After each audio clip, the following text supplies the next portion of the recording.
Granny still asleep? I listened at her door. Not a peep. Buggy stashed out front. Come on.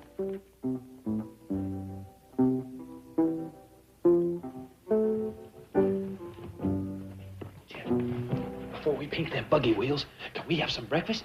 Well, it ain't gonna be time, boy. Granny'll be up in a minute. It's after 4 now.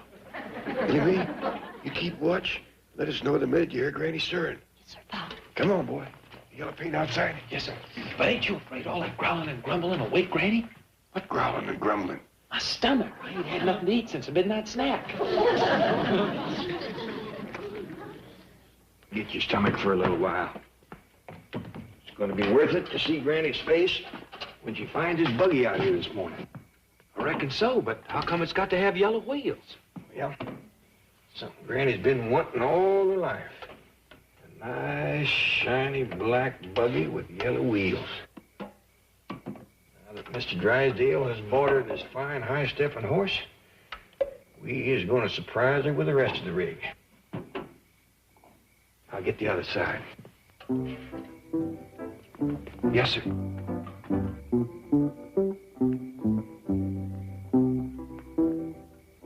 What in the blue blazes? Morning, Jed. Wondered what happened to all the lanterns. What's the big idea? I was afraid you'd forget about the yellow wheels. How long you knowed about this buggy? Since you fetched it home last evening. We was gonna spring it on you. I know. I figured I'd be done painting and be back up in bed in time for you to surprise me. I couldn't find a lantern. Jed, if you and Granny don't quit talking so loud, you're gonna wake Granny. Granny? She knows all about it. Hot dog. Now we can eat. Now, hold on, boy. By the time Granny's through making breakfast, we can be done painting these wheels. Yeah, then you can surprise me. I sure wonder how she found out this buggy was here. Search me. I done everything I could to keep it a secret. You did? Yes, sir. I told her last night, I says, don't open that front door, because there's something out there you ain't supposed to see. Good work, boy. Thank you.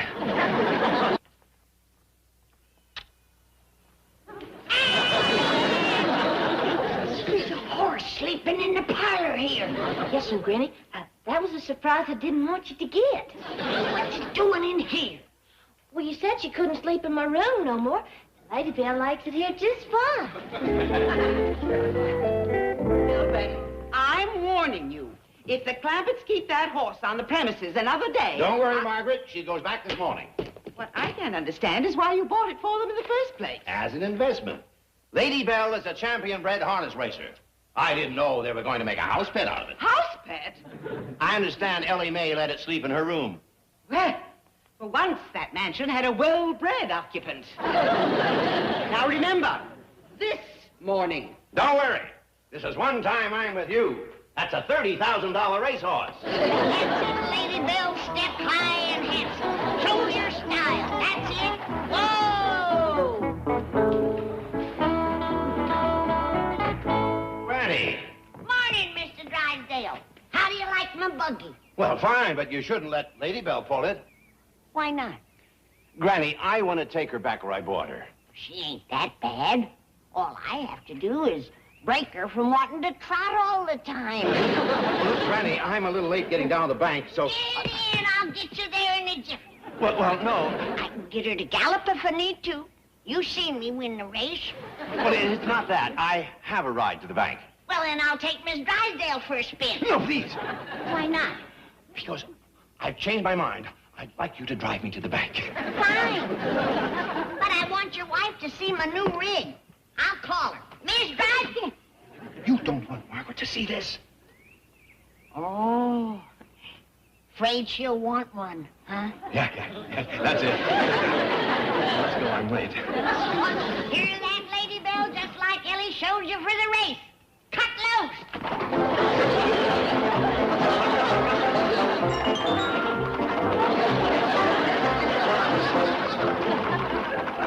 This beats riding in that limousine, don't it? Come on, Lady Bell, show 'em some real speed. Whoa, Lady Bell, easy, girl. Cool her down, young'uns. She's been clean to town and back. Well, that's where you be. Took Mr. Drysdale to work. How do you like the buggy ride? Jed, he plumb loved it. When we pulled up in front of the bank, he didn't want to get out. You didn't, huh? Had to pry his hands loose. He was hanging on so hard that his knuckles turned white. And he was kind of trembling and breathing heavy. Sounds like you enjoyed it, all right. Maybe he'll be getting a buggy. I sure hope so. Jed, I was thinking of it all the way home. How nice it would be for Miss Drysdale. She could take her husband to work, go shopping. Every once in a while, we'd meet up, me and my buggy and her, and maybe have a little friendly race. Like you used to have with over in the Bradshaw back home. Yeah. Jed, why don't we give the Drysdales a horse and buggy as a present? My doggies, Granny, that's a real neighborly thought. Ain't it, though? Friendly, kind, generous. And it's the only way I can make sure that she don't get a faster rig than mine.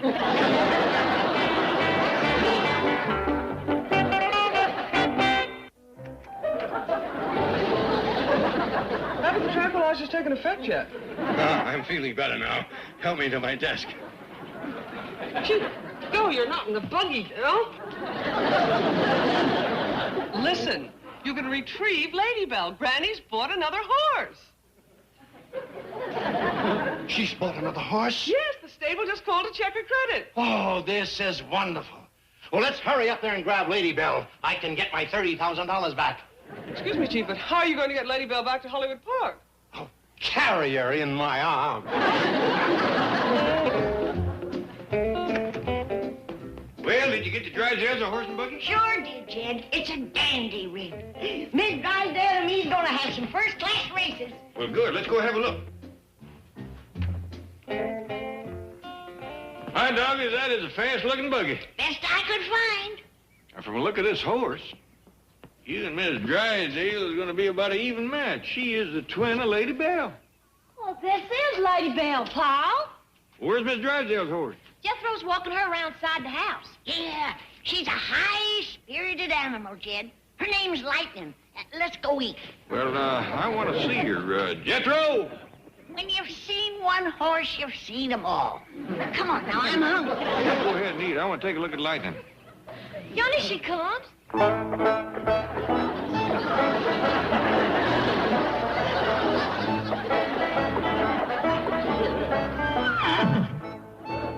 Now, Lady Bell, if you're going to life, I'm going to have to take you around back.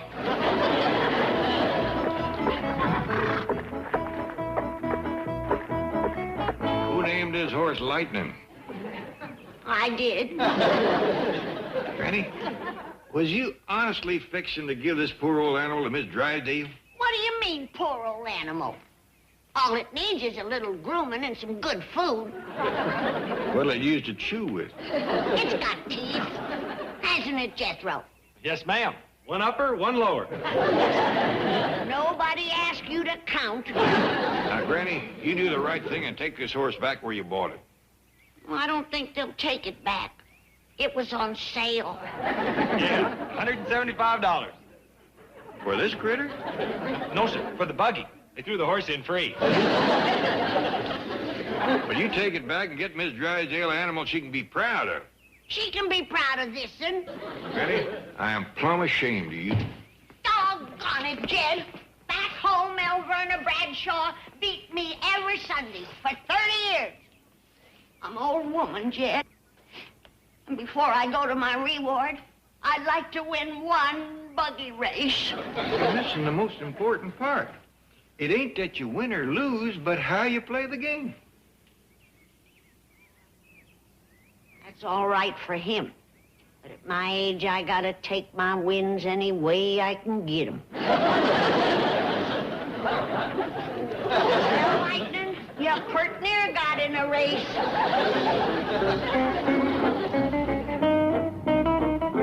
Oh, no.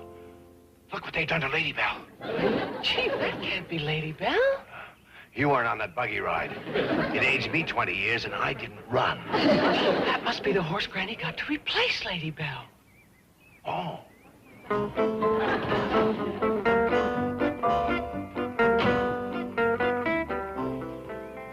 Granny, What a magnificent animal.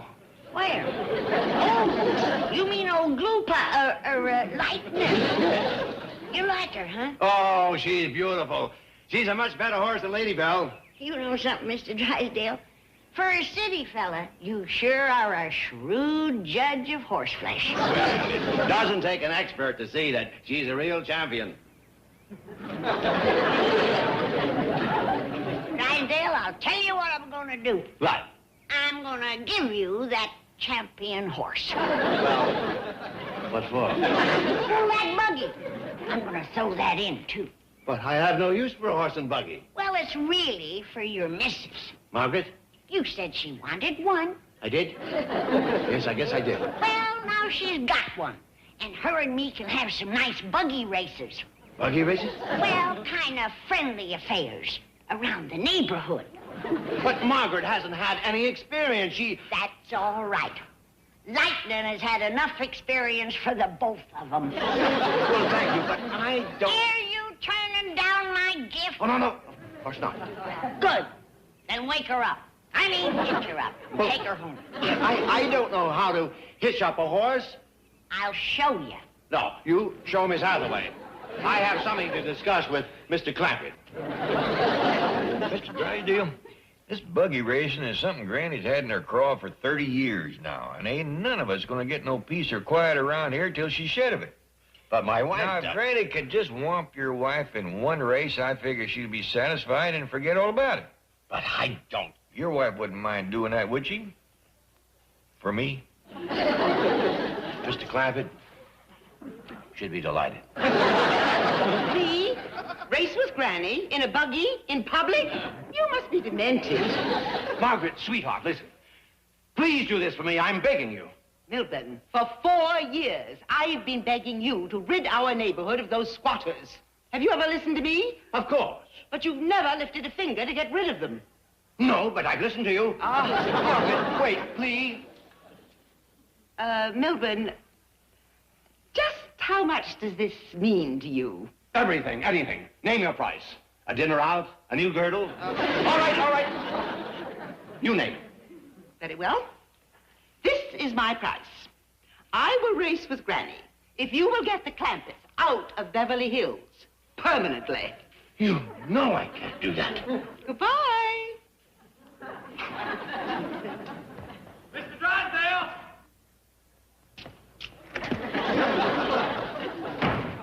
Here's your horse and buggy. Well, where's the horse? Well, she give out on the way. Ellie and Miss Jane are fetching her.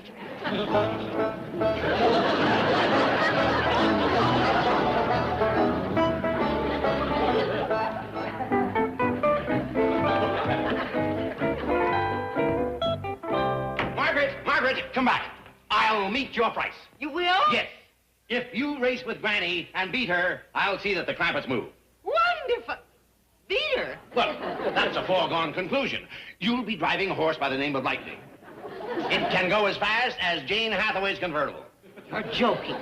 My word of honor. She was driving, and that horse stayed right behind her. Why? That's my girl. I'll go tell Granny the good news. Have them start packing. I'll do that. Hurry. Get this magnificent thoroughbred out of sight until race time. Jethro, you lifted her in. Now, lift her out.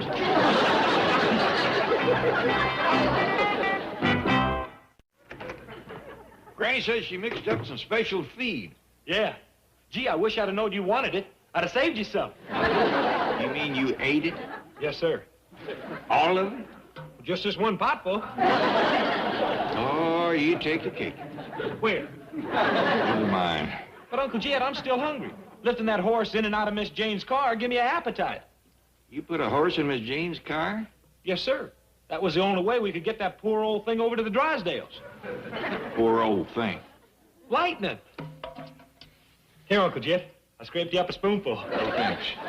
So Granny stuck Miss Drysdale with Lightning, huh? They call her Old Glue Pot over to the stable. Well, she ain't gonna get away with it. You and me is going over to that stable and get Miss Drysdale the finest buggy horse money can buy. Okay. You don't want some of this? No thanks. Come on. I just changed my mind. Too late. I swallowed it. I got a better idea about the horse. We are really gonna learn Granny to cheat. No need to do that. She does pretty good right now.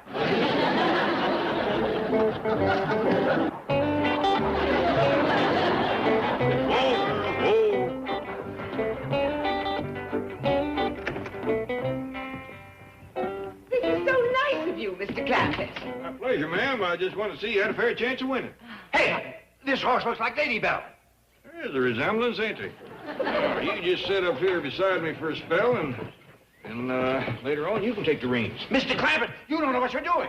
Oh, I think I do. Once you've drove a buggy, you don't forget. Let's go, Lightning. What a goof-up. I wonder how I can blame this on Miss Hathaway. I mixed you up another batch of my special feed, Lady Bell. This'll give you that extra go power. Not that you need it to beat that old plug of a lightning. Now, Lady Bell, you don't have to hang your head. If anybody says the race ain't fair, I'll take the blame.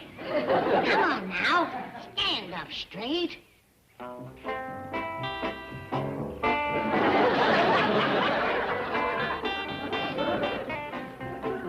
Boot blacken.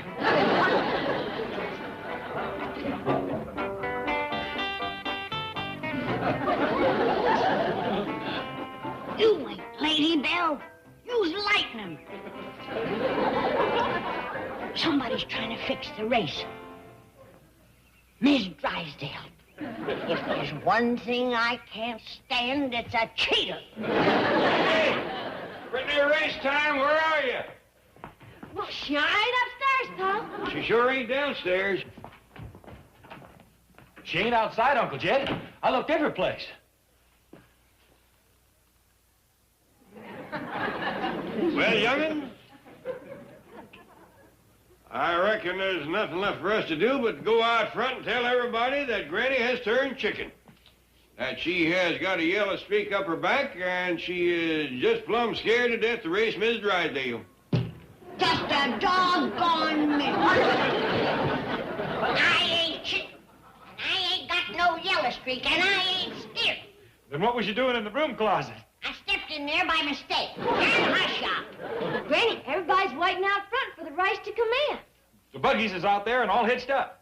Well, you two young'uns get out there and tell them I'm coming. And tell them I can beat Miss Drysdale driving a hay wagon hitched to a hog.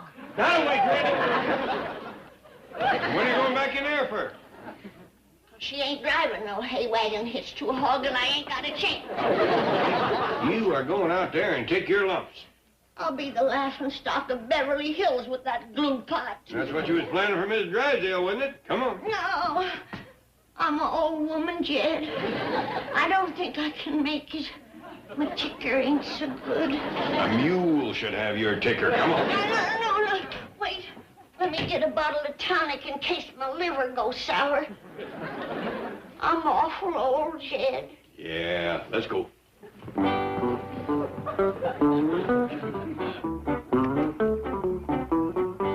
Here she is, folks. The race can commence. Granny? I'm coming. I just wanted to get a little straw for my horse. Good luck, Granny. Good luck, Gran. I remember what I told you. It ain't that you win or lose, it's how you play the game. Yeah, I'll remember. Here, old lady, I know your teeth ain't much, but take a good stiff pull on this straw. How does that grab you? Wait till I get on first.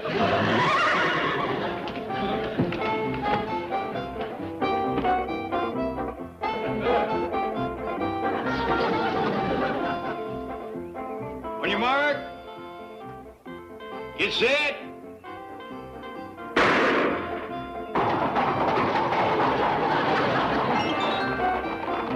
Go, Lady Bell, go!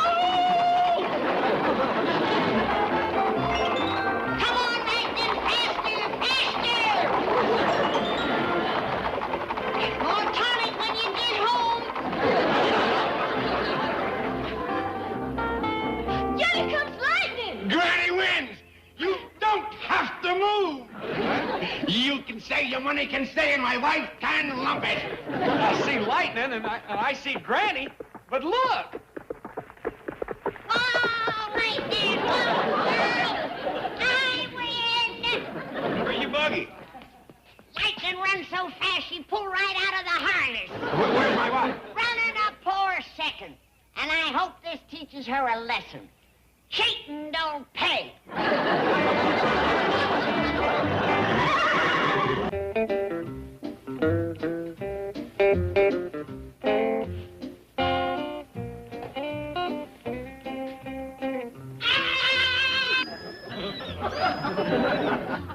Ellie Mae! Ellie Mae! One of you cats has got her kittens in my nightgown drawer. Dead! Dead!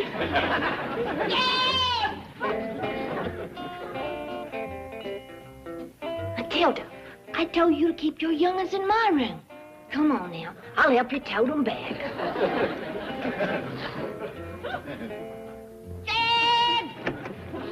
What's all the commotion, Granny? I thought you told Ellie to keep her critters outdoors. I did. Well, there's a whole cat family bedded down in my chiffonier. Now, Granny, you sure? Come see for yourself. They're sleeping on my best nightgowns.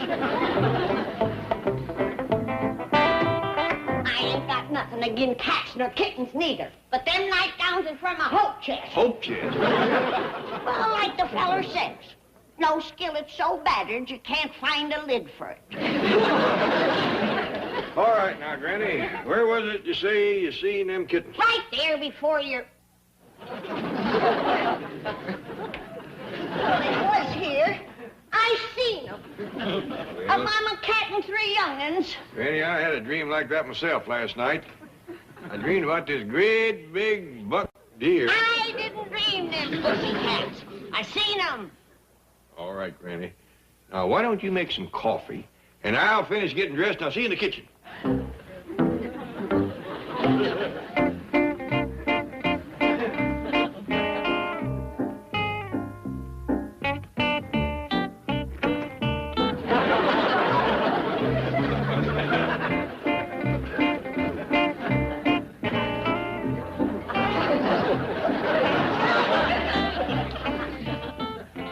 I don't see no kittens. Ain't none in here. Just a vision.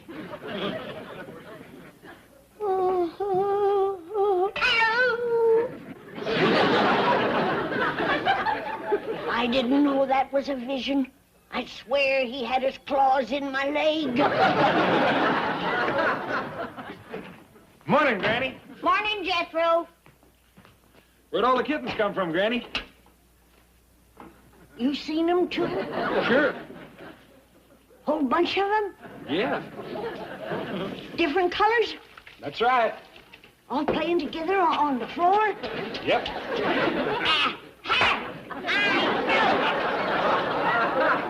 Excuse me, Granny. I gotta go get the milk. You do that, boy, and I'll put the kittens out. Yes, ma'am. You're cute little rascals, but you don't belong in the...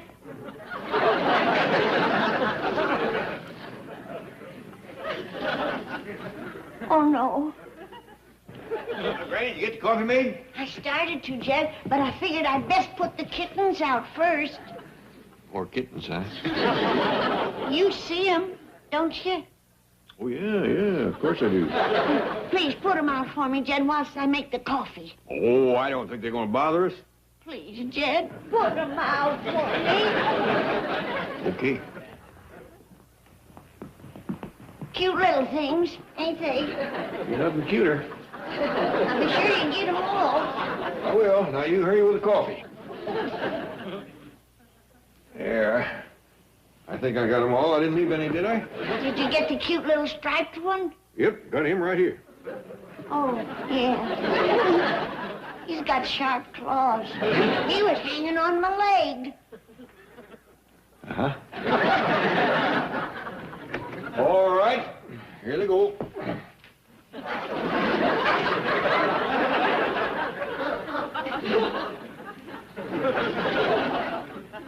Whoop. Get out there. Morning, Granny. What you doing, Paul? Oh, I'm putting out the kittens. We had a house full of cats this morning. Gee, I'm sorry about that, but I just had to fetch him inside last night. Huh? What was that? You brung cats into the house? Now, Granny, please don't get mad. Mad, I'm gonna kiss you. I thought my load had shifted. I put him out again just now, Well, tell me, why did you bring him in last night? so's they wouldn't get stole. Stole? Yes, sir. The fellow on the radio last night said the Beverly Hills folks is being robbed by a cat burglar. Hey, everybody. The milkman says to be on the lookout for the cat burglar. Yeah, we were just talking about him. Boy, I sure hope he comes here. Them cats always chase me clean around the house trying to get to this milk. He hadn't better come here. Well, we could sure spare a few. Now, young'uns, there's a right way and a wrong way of getting things, and I don't hold with thieving. Well, I'm gonna set a trap for that rascal just in case. Reckon he'll show up here, Uncle Jed? Well, with our bait, I'd say there's a real good chance.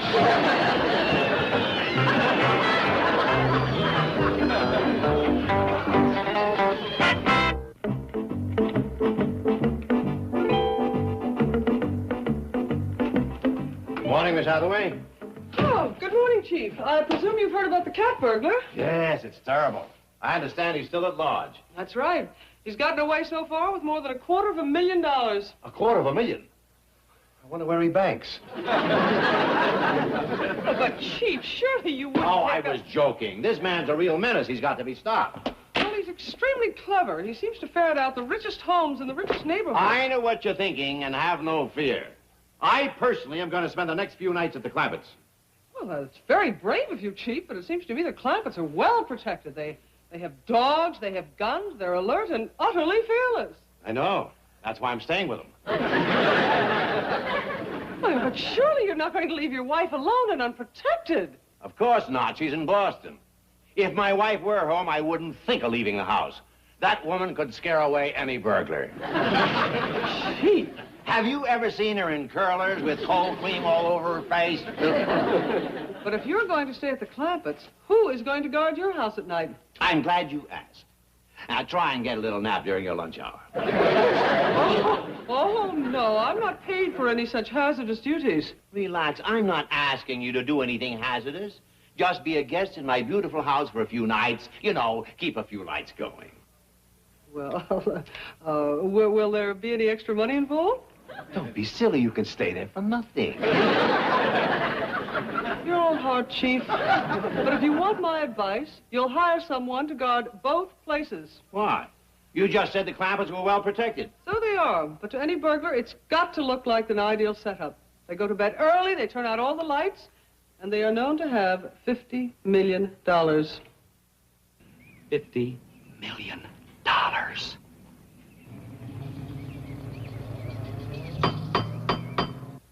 I'll get it, Uncle Jed. Howdy. Hello, Mr. Clampett. No, sir. My name's Jethro Bodine. Oh, well, I'm Mike Wilcox, Sterling Detective Agency. You're a detective? That's right. So am I. Really? Well, pretty near the same. I'm a double-knot spy. Oh, well, say, this is a real honor, Jethro. Thank you. You on a big case? Just routine. I've been hired to protect the neighborhood against the cat burglar. Hey, yeah, we heard about him. Can I help you? Gee, that's terrific, Jethro, but this is pretty tame stuff for a double-knot spy. Well, that's okay.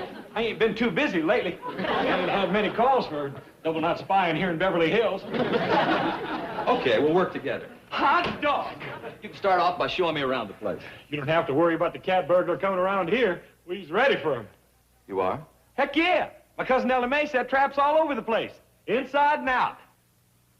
How about showing them to me? Might give me a few ideas. Okay. Let's see. I gotta remember where they are. I think the first one's in the kitchen. Follow me.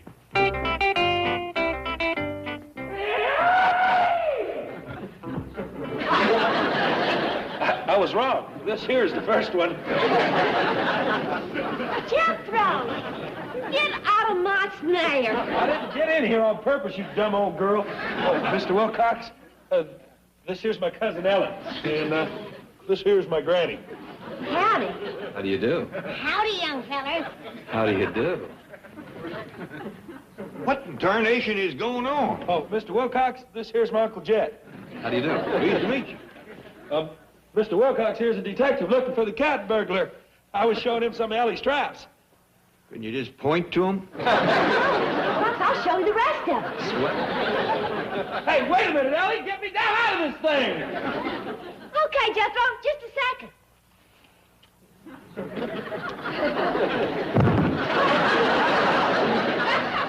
Granny, you got something for a headache? I think so.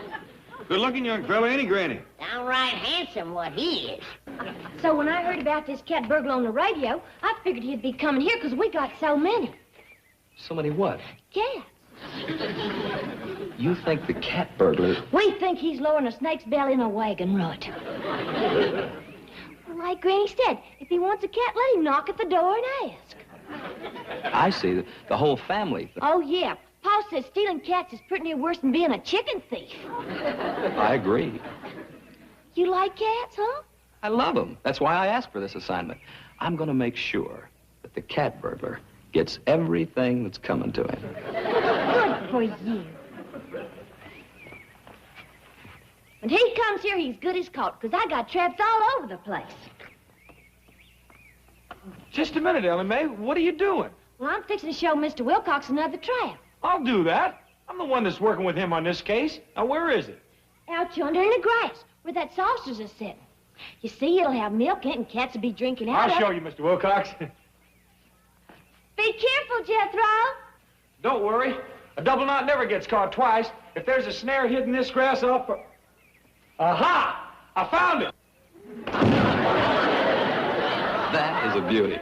You ain't seen nothing yet. Come on. Well, that's how it works, Mr. Wilcox. Okay, Ellie, you can let me out now. Ellie Mae? Mr. Wilcox! Uncle Jim! Ready!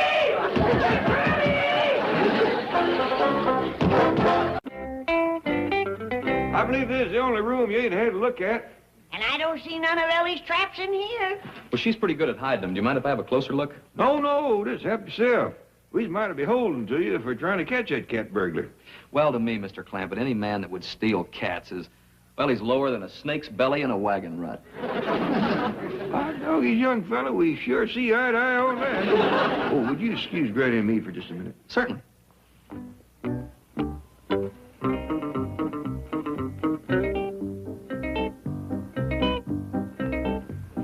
Where's Ellie? Changing into a dress. He's going to get away if she don't get stirred. I'll stall him. You stir her.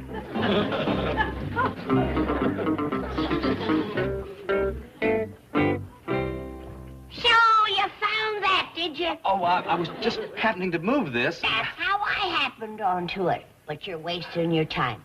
I've been 4 years trying to get this radio to work. Radio? I have stood here for hours, twisting this little dial. Can't even get static. No wonder they covered it up with this picture. One of these days, I gotta have this fixed. Oh, Granny, by the way, there is something I ought to warn you about. What's that? Well, sometimes these cat burglars take other things. Really? Mm. You reckon they take a possum or two, or maybe a raccoon? Well, what I meant is that sometimes they take valuables, jewelry, even money. Land sakes. I got all the family jewelry up in my room. Lots of money, too. In a good, safe place, I hope. Oh, yeah.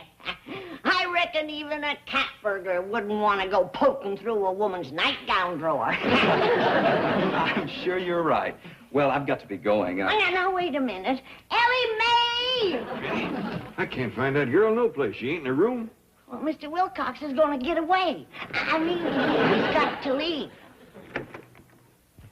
You called me, Granny? Yeah. Where you been? Setting more traps. You want to see them? Well, I got to report back to headquarters. Well, maybe Mr. Wilcox can come back here and take supper with us tonight. Yeah. Oh, I wish I could, but I'm going to be pretty busy guarding the neighborhood against the cat burglar. Well, if he comes here, he's as good as caught. I got a dandy new trap out front. Well, if we should catch him, where do we get a hold to? Like you to have the credit. Oh. Well, I'll... Yeah! We got him! Jethro, stop springing my triumph! Well, you didn't tell me it was here. Come on, Granny. If you hold me, I think I can cut him down from the upstairs window. This is a real beauty. Congratulations, Ellie. Thank you. Well, I'll see you around, Jethro. My ride's coming. Hey, wait a minute. You're going to take me with you, ain't you? Not this time. But you said you needed somebody smart. Yeah, I know. Well, here I am. Where else are you going to find a fellow with my kind of brain? I don't know. See you around. Bye, Ellie. Bye. Get going. This job is going to be a piece of cake. With nuts.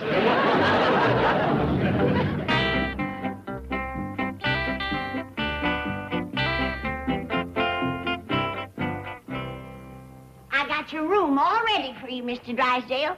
Do you need the loan of a nightshirt? Well, thank you, Granny, but I brought some things. That sure is neighborly of you. Well, you know how it is. With this cat burglar on the prowl, I just feel it's safer here. You know, with me around to help protect the place. Oh, we're being pretty well protected. Ellie's got traps set, and Jethro's out keeping watch. And there's Mr. Wilcox. Oh, who's he? That young, good-looking detective. Oh, Miss Hathaway must have hired him. Well, that does it. Time to turn in. Yeah, come on. Well, it's 7 o'clock. Yeah, way past our bedtime, too. I'm sure it sneaks up on you when you're playing checkers. Well, if you don't mind, I'd like to stay up a little longer. It's been dark better than an hour. Well, maybe he's a mite upset on account of the cat burglar. You can stay up as long as you like, Mr. Drysdale. 8, 9 o'clock if you want. Good night. See you in the morning.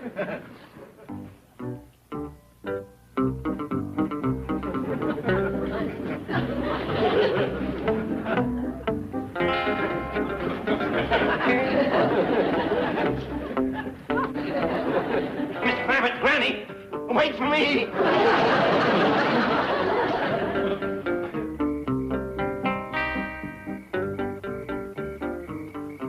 Everything's quiet. Let's move in. Mike, it's too early. They're asleep. Believe me. Just follow the plan. Okay. Jed, hurry up. Come on. What is it, Granny? I hear the noise. It's probably the cat burglar. More than likely a cat. Just found this one in my bed. I don't know how many more Ellie's got stashed around. This noise came from downstairs, and it was no pussycat neither. I don't hear nothing. What y'all doing? Granny thinks she heard a burglar downstairs. Want me to go down and grab him? No, you get back in bed. Well, I can't. Why not? Well, it's full of cats. Get into my bed. Jed and me's going downstairs and look around. Ain't we, Jed? Sooner or later. Might as well be now. Look at a lantern.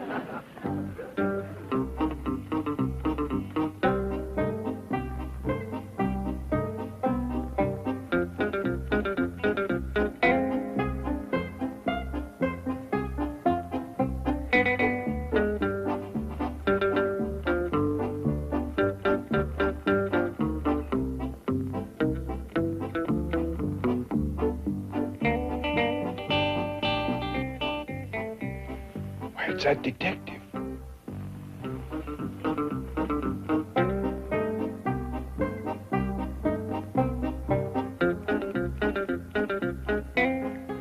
He's still trying to get something on that busted radio.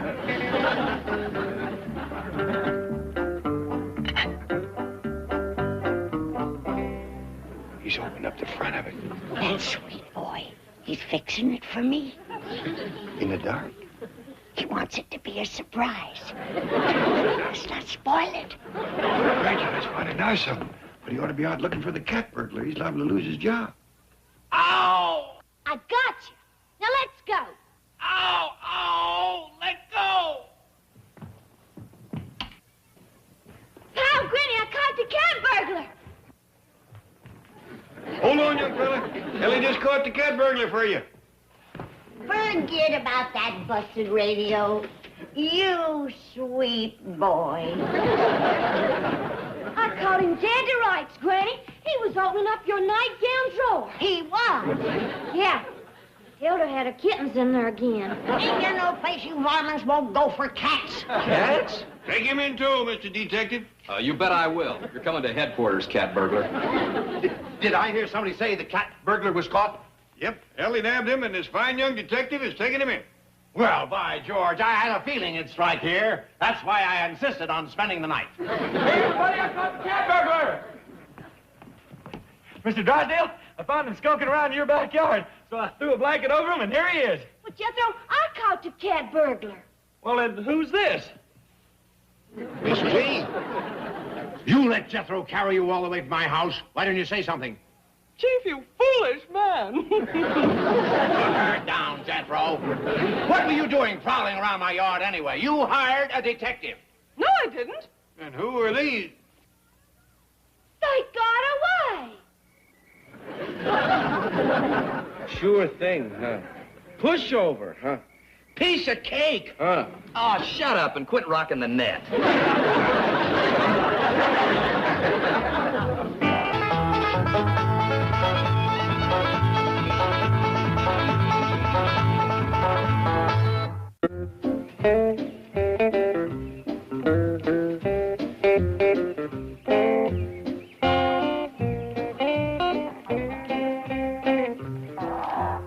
Shoo! Get out of here!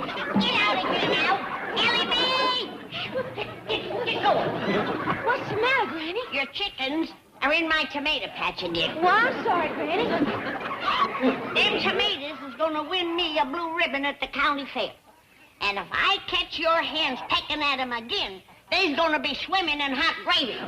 They'll hear you. I'm giving them fair warning. Them that eats gets et. Take a look at this beauty, Ellie. They can't grow tomatoes like that in California. Well, you're doing it. These are back home tomatoes, grown with back home seeds, with back home know-how. When the judges at the county fair take a look at these...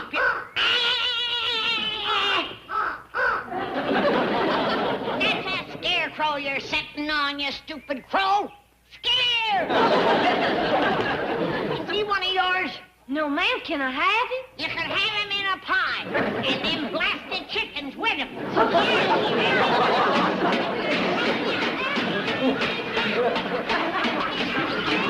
Oh, this is too much.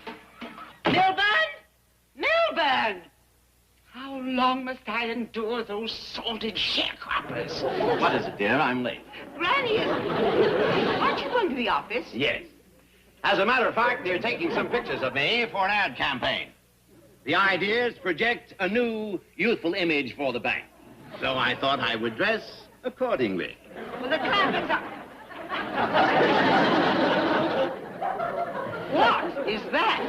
It's just a little hairpiece. I am prematurely gray, you know. How's it look? Ridiculous. Now go next door and tell... Margaret, I am supposed to personify youthful, vigorous leadership. Then personify it by vigorously leading the Clampets out of Beverly Hills. Anyone with $50 million is entitled to live in a mansion. If only they'd live in it, with the doors and windows closed and the curtains drawn. But no, they have to root about outside, dig in the soil. Look at Granny. She's only trying to grow a prize-winning tomato. Ooh, which reminds me, I'm posing with a beautiful model. What? Ad campaign, my dear. Business, business. But what about the Clampets? Later, my dear. Duty calls.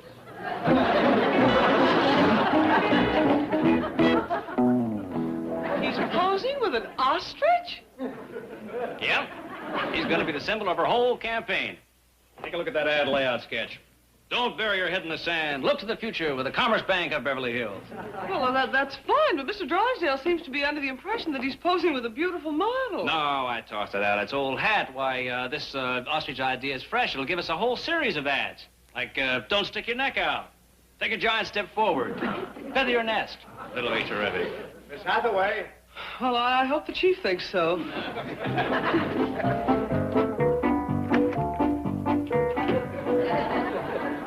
Chief! How's this? Projects that youthful image, doesn't it? Well, it certainly does. Did Nelson find a model? Well, yes, Well, but... how does she look? Beautiful figure. Fantastic legs.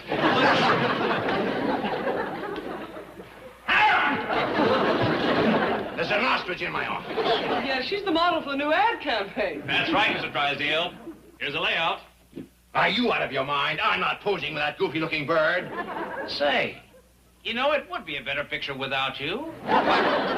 Just a big close-up of the ostrich looking right in the camera. A real attention getter. You're fired. Now take that thing back to its owner.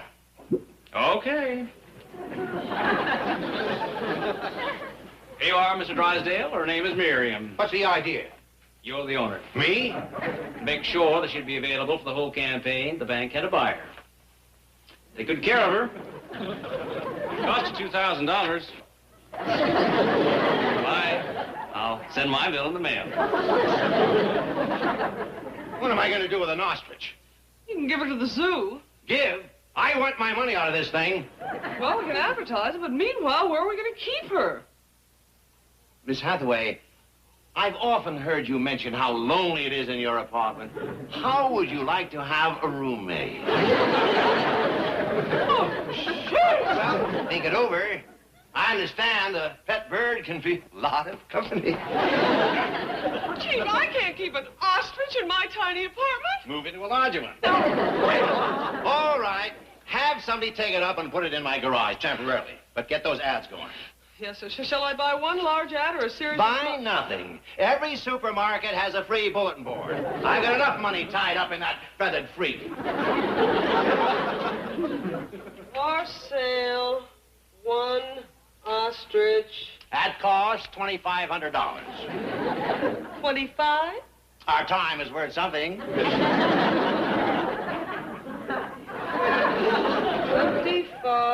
$2,500. Ah! Come back with my hair! Ravenswood, what a magnificent tomato. Wherever did you find it? Right at your front door. The greengrocer's truck. That's exactly what I want. How would you like it prepared? Oh, it's not to eat. I hope it will discourage Granny from trying to grow her own. Miss Drysdale growed this. Well, she let it slip, let her butler and vegetable man done the work. But they growed it out by her front door. And you can bet your boots she'll take credit for it at the county fair. No, we ain't sure that she... I know that spiteful woman. She'd do anything to beat me. Why, she never cared shucks about growing nothing till she seen me do it. That's true. Well, we'll see who wins first prize. Where you going? I'm gonna stir me up the doggonedest batch of tomato-growing tonic you ever seen.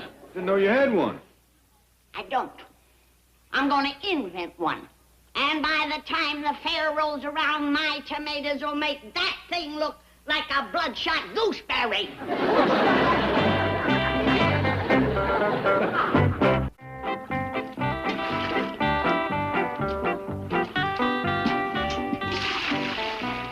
Granny, that's about all them tomatoes can take right now. Your tonic is puddling up on the ground. Douse them again.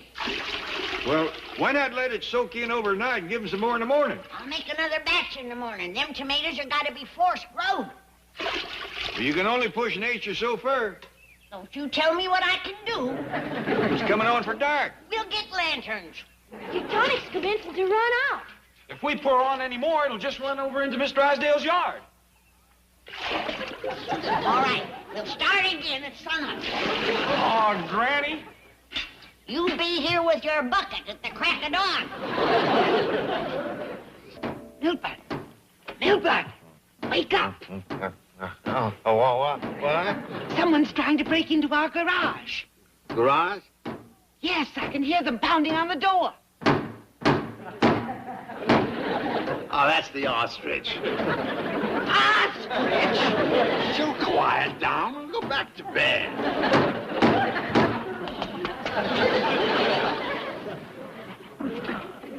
See, I told you she'd quiet down. What's an ostrich doing in our garage? Waxing the car. Get back to bed.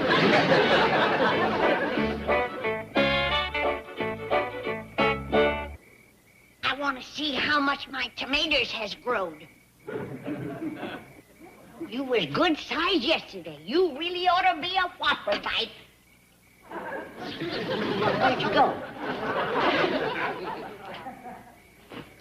Chicken tracks. They ate my prized tomatoes. When I get my hands on you, you're gonna be chicken stew. I got you. Now you're gonna kick me.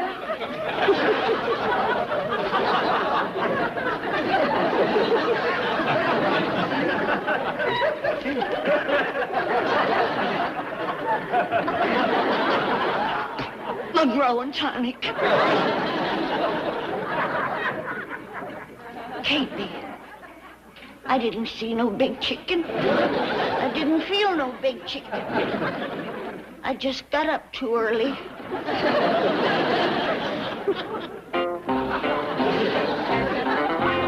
Funny the things you think you see in the dark. 7-foot chicken. Drumsticks like that. Everything looks different in the daylight. Sure did seem real last night, though. Here I was walking along, and all of a sudden there was that 7-foot chicken. Oh, no. I turned a sweet little hen into a monster. You can only push nature so far. Well, it ain't my fault. Why didn't you stay out of my tomato patch? That tonic has grown you all out of shape. It's not that you ain't good looking. It's just that you're kind of different. Your middle hasn't caught up with your neck or your drumsticks. I don't want to be around when it does. But now, don't you worry. I'm going to invent something to shrink you back to size. But until I do, I got to find some place to hide you. Now, you stay right here. Can't figure out what Granny's doing down there all this time. I thought you'd have us out there sloshing on tomato tonic at sunup. Well, she was kind of upset this morning. She went out of here. Boy? Huh? How many bowls you had now? Just one. One? Yes, sir. Filled it 5 times. This is the only bowl. Here she is. Oh, hi, Granny. How your tomatoes look? Did they grow much? No, they didn't. Well, we'll go right down and tonic them. Come on, Jethro. No, wait. That tonic didn't do so good. I gotta make up a new batch. Oh, good. That'll give me time for a couple more helpings. No, you won't. I want everybody out of my kitchen. Well, I'll go feed the chicken. No, I'll do that. Well, there's plenty of other chores around the place. Come on, young'un. I just remembered. I need some stuff for my new tonic. Y'all go get it for me. What do you need? Pasadena berries. Pasadena berries? I never heard of them. What do they look like? You'll find out when you get to Pasadena.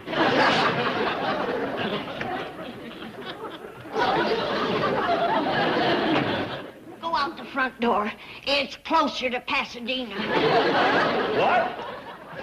Well, she's right, young'uns. Come on, let's go.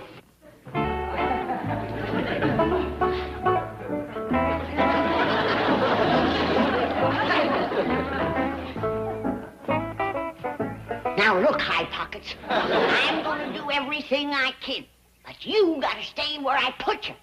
If there's one thing I can't abide, it's a pushy chicken. Now, wait right there.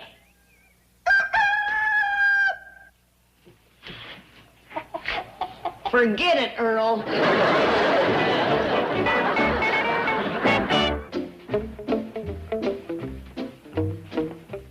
Well, I reckon you young'uns was smart enough to see right through Granny's business about the Pasadena berries. Sure, Pa. Heck yeah. Good. Want to take along some baskets for the berries or pick them up in Pasadena? There ain't no such thing. Well, yes, there is. That's where they hold a rose parade. Pa's talking about berries.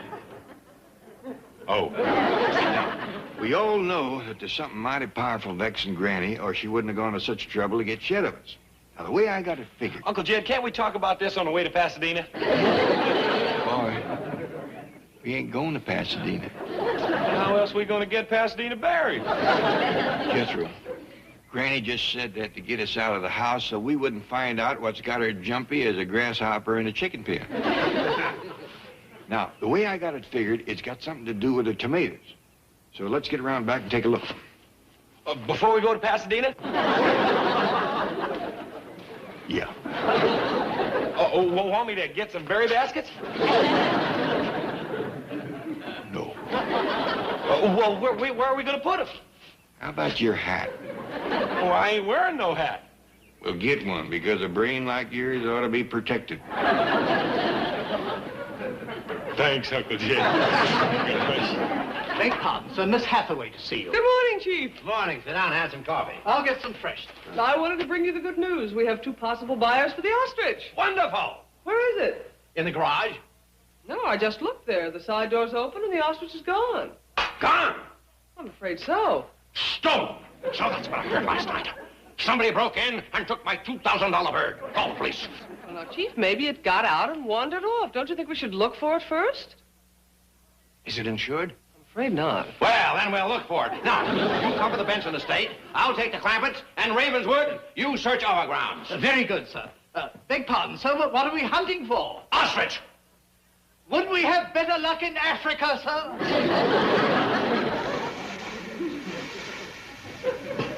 Damn blame pushy chicken. Now look, I'm doing the best I can. I'm working again time trying to come up with a chicken shrinker. Don't look at me like that. I know you got a right to be upset. And I know I hadn't ought to meddle with nature. But give me a chance.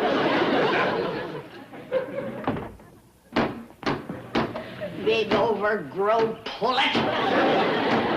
Now look, you ain't helping any by standing there kicking on that. All right. You can come in and watch. My dog is the ripe ones is all gone. Well, it wasn't my chickens that got 'em, honest, Pa. I know that. They couldn't even reach them high ones. Well, maybe the crows got 'em. There was a big one here yesterday. Yeah, that could be. He brung a bunch of his friends over here and had a tomato party. Looky here, Uncle Jed. Ain't nothing left hanging on the vine except these little old green rascals. Jethro, you hadn't ought to picked them. Well, how else was I going to fetch them to you? Unless I ripped up the vines. What's the matter with you this morning? Nothing, except I'm awful hungry. Hungry? You had 5 bowls of flake. That's just it. I never got to finish breakfast. How we know what's got Granny all upset? Yeah, she ain't gonna win no prize with these. Hey, young'uns, we gotta go down to the store and get Granny the best tomatoes we can find. Well, she ain't likely to win no prize with store-bought tomatoes neither. No, but we can make her think she could have won, and sometimes that's just as good. Hey, Uncle Jed, are we going to go to the store before we go to Pasadena and pick berries? Yes, sir. Try to get this through your head. We ain't going to Pasadena to pick berries. Now, come on, let's go to the store. Oh, I see. We're going to buy them ready picked.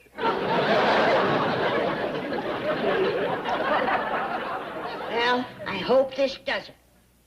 I put all my scientific know-how into this one shrinking pill. And if it don't work, well, we won't talk about that. So, cross your fingers or your feathers or whatever you do and hope for the best, because here we go.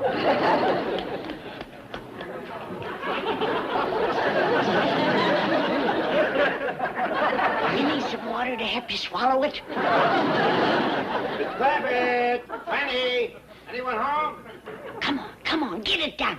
You gotta shrink back to chicken size before anybody sees you. Hello? Where is everybody? We'll never make it. Come on, I gotta hide you. Move, you big cluck.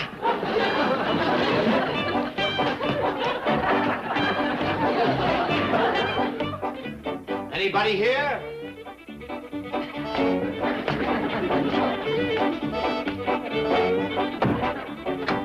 Now stay in there and keep quiet.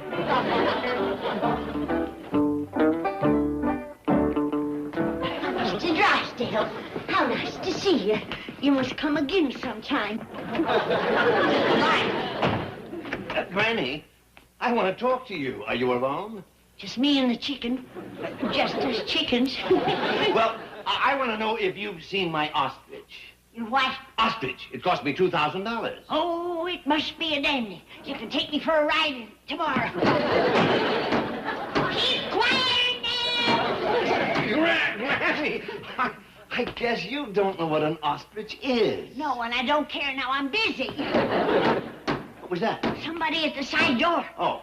Well, I just wanted to see if you've seen a great big bird about so high, with a long neck, black feathers, and long legs. Have you? Well, yes, it was in my garage. You seen it? Yes. You're having visions. I gotta answer the door.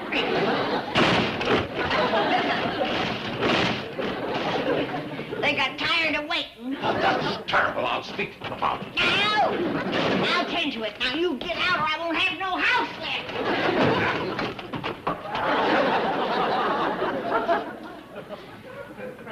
Oh, no. The pill didn't work. You're just as big as ever. Now, young'uns, we gotta make Granny believe that her growing tonic turned them little green tomatoes into these since this morning. Reckon she'll swallow it, Pa? It's worth a try. She'll always believe if it hadn't been for them crows eating the big uns, she'd have won the first prize sure as shooting. Hey, look at yonder. What's that? Granny, what's she riding? Whoa, girl, whoa. Granny, what in tarnation is going on? Kid, I might not win no prize for my tomatoes, but wait till them judges take a look at my chickens. Look at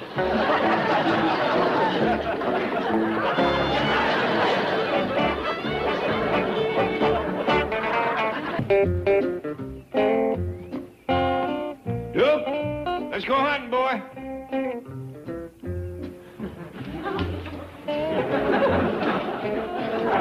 Dad, good news. Ellie Mae's getting married. What did you say? Your daughter, Ellie, she's getting married. When? Don't know exactly. Could be any time. Well, who's she getting married to? Don't know that neither. Could be anyone. How do you know she's getting married at all? 'Cause the signs point to it. What signs? All of them. First off, I heard a dove coo just as I broke an egg with a double yolk. Well, Duke and me is going hunting. And then I dumped out the coffee grounds, and they fell in the shape of a heart. Come on, Duke. And then I seen a white butterfly inside the house. I know you set a great store by them signs. I didn't depend on the signs. I waited for proof. I seen the ring. Well, he's wearing a ring? No. The smoke ring from my soap kettle fire. Well, come on, Duke. It floated right up to Ellie's bedroom window. Well, I'm glad you waited till it was a positive for certain thing. Oh, there's no doubt about it. She's getting married sure as a goose goes barefoot.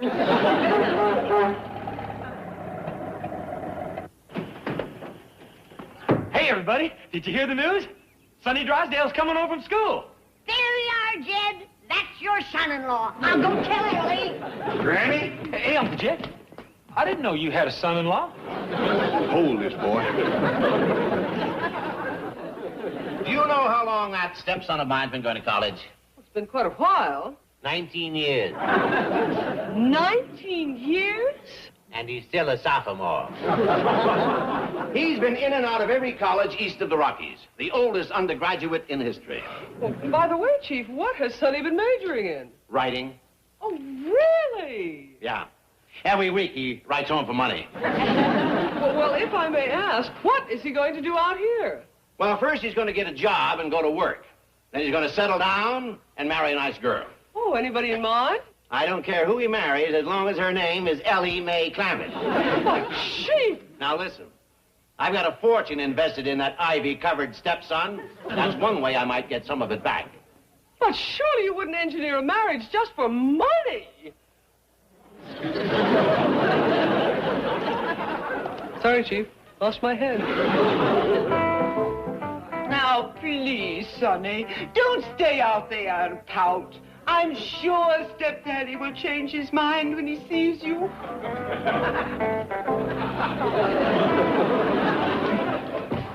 Oh, my precious baby, don't be bitter. We'll straighten things out with Milburn. I'll never forgive him. Never. That insulting letter he wrote, and that awful four-letter word he used. No. Yes. W-O-R-K. Right, Chief, I'll take care of it. Sonny! Sonny Drysdale, how wonderful to see you. I know. Chief? Milburn, I hope you're happy. Here is the boy you've scarred for life. What? Stepdad, why did you tear my thirsty lips from the fountain of knowledge? Because you were getting waterlogged. Milburn, it's cruel of you to thrust Sonny out into the world so suddenly. Don't worry, Margaret. The world has survived some pretty cruel blows. All right, Mother. Margaret, I'd like to talk to Sonny alone. You won't be vulgar, coarse. He's at such an impressionable age. Just leave it. I'll be right outside the door. Whimper if you need me.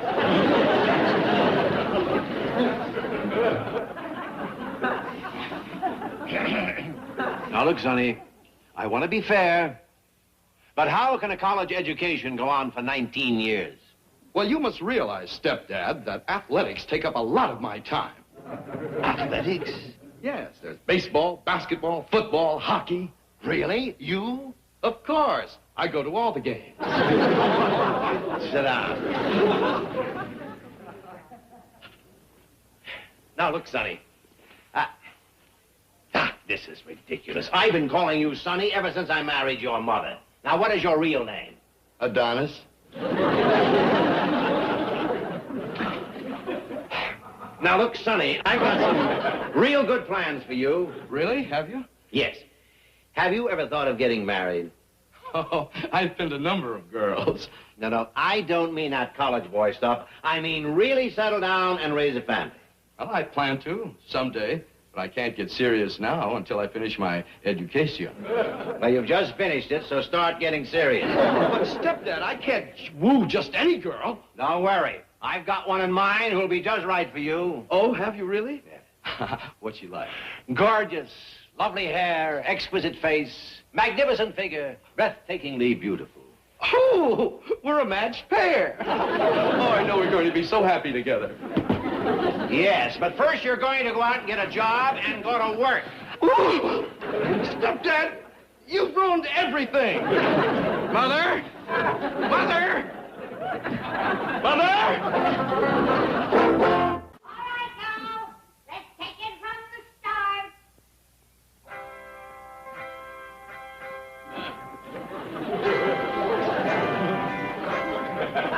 Come on, come on. Ellie Mae, you're rehearsing for a wedding, not a foot race. Now do it again. Granny. Rehearsal's over. Here you are, Uncle Jed. I've been taking off your part for you, giving away Ellie Mae. Thank you, boy. Heck, I'm glad to give her away. Sonny Drysdale's dumb enough to take her. We'd like to join Here, stop that. Jethro, take this back upstairs and put it in my closet. Yes, sir.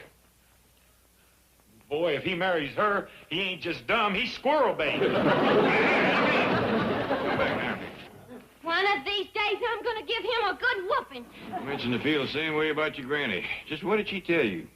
Well, she said I was going to marry up with Sonny Drysdale just as sure as ants at a picnic. To stop that little woman is like trying to poke a cat out from under her porch with a wet rope. Well, she said she'd checked every sign, and there just wasn't no two ways about it. I'm going to marry Sonny Drysdale. Uh-huh. I hope she remembered to tell Sonny. Gee, Mrs. Drysdale and Sonny are back. Well, then. Now, look, Margaret, the boy's going to work, and that's that. So let's not have a big emotional scene about it. Don't worry, that's all over.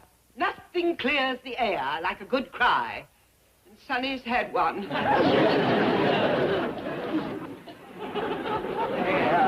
There. Be mother's brave soldier. Stepdad, I'm ready to go to work. Good.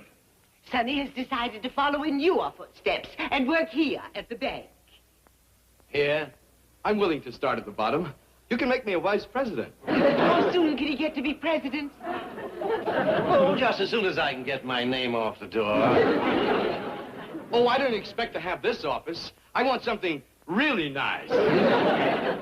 I've got something really nice for you. And it's big. Big as all outdoors. In fact, that's what it is. All outdoors. You're going to be a door-to-door salesman. Oh, no! You're jesting. No, I'm not. I got him a job selling adorable beauty products. Melvin, how could you? Well, it wasn't easy. I had a lien on the president of the company. Threatened to foreclose his mortgage.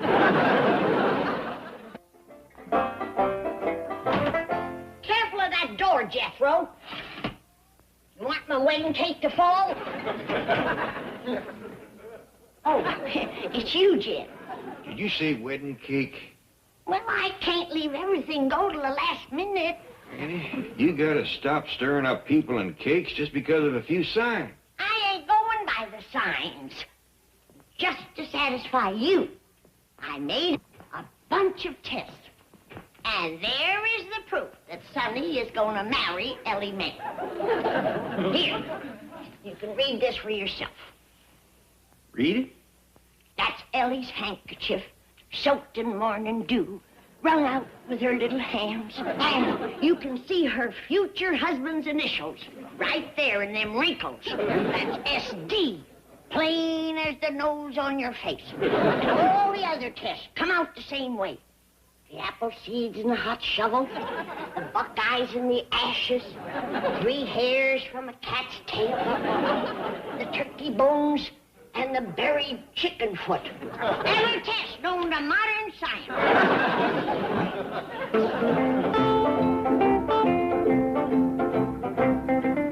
Gee, Mother, I feel so discouraged. No, dear. We've been to 5 houses, and I haven't sold a thing. Well, Sonny, maybe it's not enough just to drive up in front and honk the horn. Are you suggesting I knock on doors? No, of course not. Perkins can do it. Perkins, why have you brought us to the Clampetts? Working our way down the street, it's the next estate. Oh, yes. And next is our house. Let's go there directly, Sonny, and I'll instruct the servants to buy anything you say. No, Mother. I want to try here first. Perkins? No, Perkins. I want to go to the door. Honey, not here. These are the Clampetts. You know, those dreadful peasant people. Remember? I remember Ellie Mae. Wild, unspoiled wood nymph. She'll buy my beauty products. She'll buy anything from me. Perkins, my sample case. I'm going with you. Mother, I'll do this myself. But I'm afraid for my baby. Mother, I'm going to show Stepdad that I'm a man. You'll see, Mother. I'll sell Ellie my beauty products. Adorable man calling. Hey, Sonny! Hello, Jethro. How are you? Fine. Is Ellie Mae here? She sure is. Hey, Ellie Mae, Sonny Drysdale's here. Stir your stumps. Hey, is that for Ellie? Yes. I sure hope she likes it. Hi, Sonny. Ellie Mae, you're even more ravishing than I remembered. Frank. So are you. Yes. Well, Sonny, you got here at last. Hi, Granny. Howdy, Sonny. Good to see you. Mr. Clampett. Hey, Ellie, wait till you see what all's in here. Please. I want to show them to her. You young folks go right in the parlor. Okay. Not you. Come, Ellie Mae. Come see what your adorable man has for you.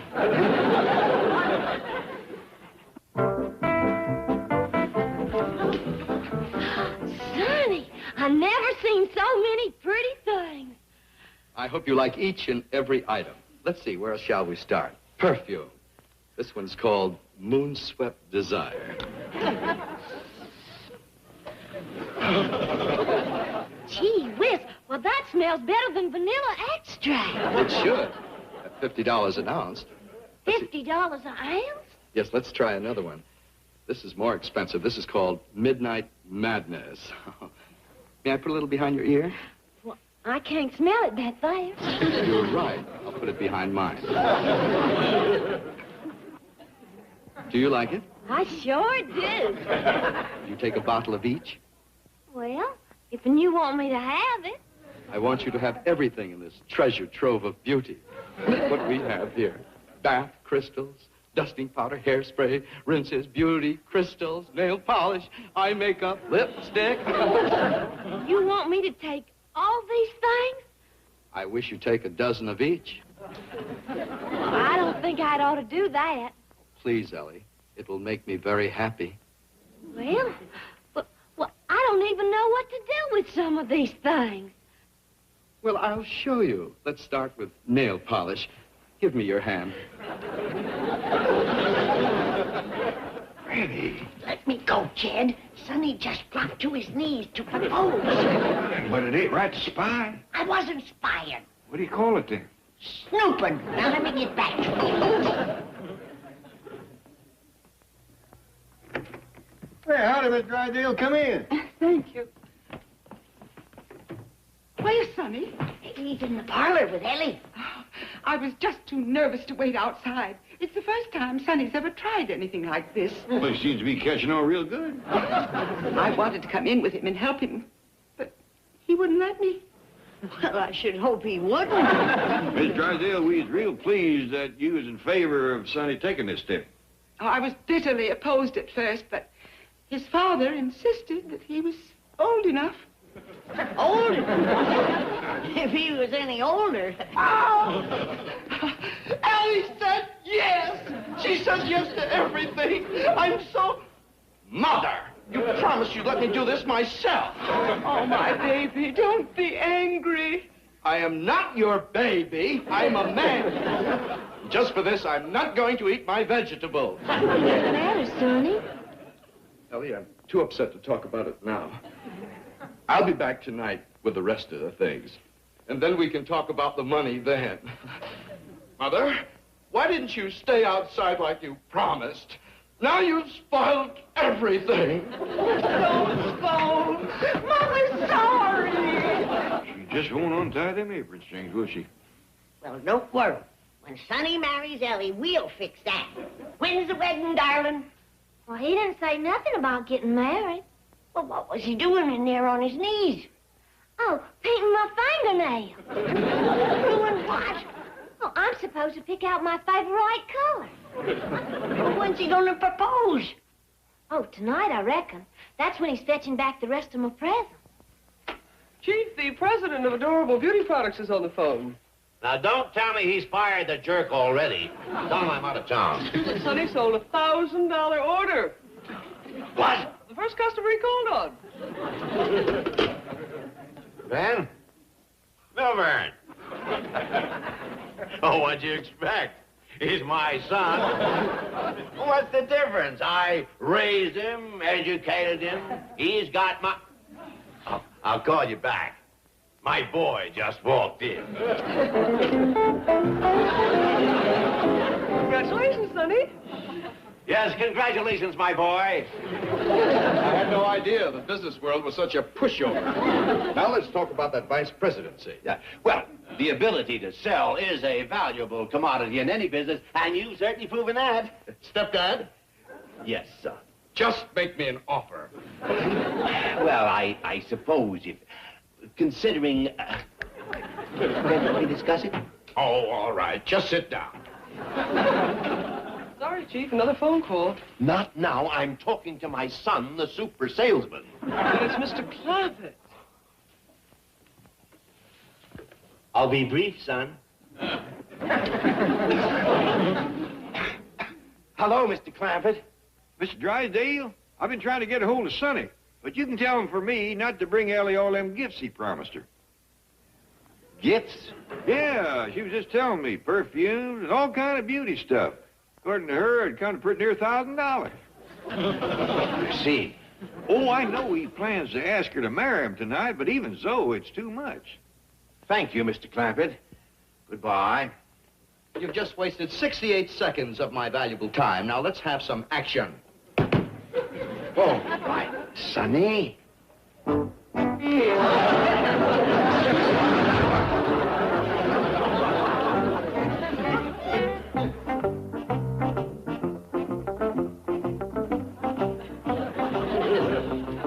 two sit down. You ain't doing nothing but stirring up a breeze. What's Sonny doing in there all this time? You sure he's fixing to pop the question? He knows it's pop or get popped.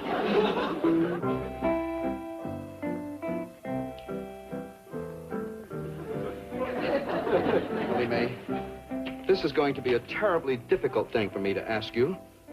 It's like penning up a wild deer, or capturing a beautiful butterfly, or caging a soaring bird. Are you sure you want to do all that to me? What do you mean, Sonny? Oh, never mind. What must be, must be. Ellie Mae, will you marry me?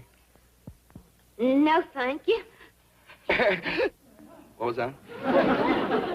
No, thank you. You're a real nice fella, Sonny, and I like you a whole lot. I just don't love you, and I don't think you love me neither. But that's not the point.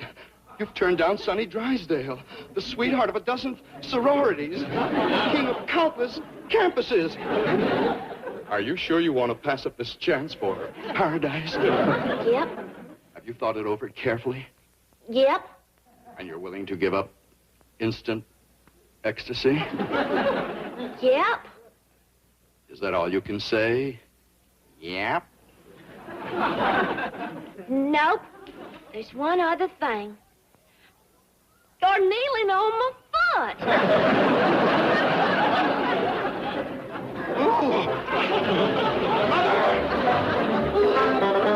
The intricate comedy of the Beverly Hillbillies reaches one of its most delightful peaks in the sequences devoted to the great horse swap, a transaction that begins in the spirit of neighborly generosity and rapidly descends into a masterclass of mismatched intentions, questionable livestock and moral improvisation. Having established Granny's 30-year hunger for a single buggy race victory, the composite script now turns its full attention to the practical means by which that victory is to be secured. The result is a sustained examination of character ethics and the elastic nature of fairness when an old woman's pride is on the line. At the center of the chaos stands Lightning, also known with brutal accuracy as Old Glue Pot, the sorry creature whom Granny has selected as Mrs. Drysdale's mount. And the comic possibilities generated by this choice are explored with the series' characteristic blend of affection and sharp observation. The introduction of Lightning is handled with the casual cruelty of pure description. When Jed finally insists on seeing the animal that is to be presented to the Drysdales, Jethro's assessment is devastating in its simplicity. The horse possesses one upper, one lower tooth, a detail delivered with the cheerful precision of a young man who has taken the inventory seriously and sees no reason to soften the results. Granny's irritated rebuke, "Nobody asked you to count," only confirms the accuracy of the report. The animal is not merely past its prime, it is a living argument against the very idea of a competitive race. Yet Granny's defense of her choice is both practical and revealing. The buggy itself cost $175 and the horse was thrown in free of charge. In the economy of her ambition, the bargain is irresistible. She is not purchasing a champion, She is acquiring a necessary prop for a contest whose outcome she has already determined to control. Jed's response to the revelation is a perfect embodiment of the character's moral center. "Now, Granny, you do the right thing, and take this horse back where you bought it." The line is spoken without anger yet with the quiet firmness of a man who still believes that fairness is non-negotiable. Granny's reply lays bare the depth of her need.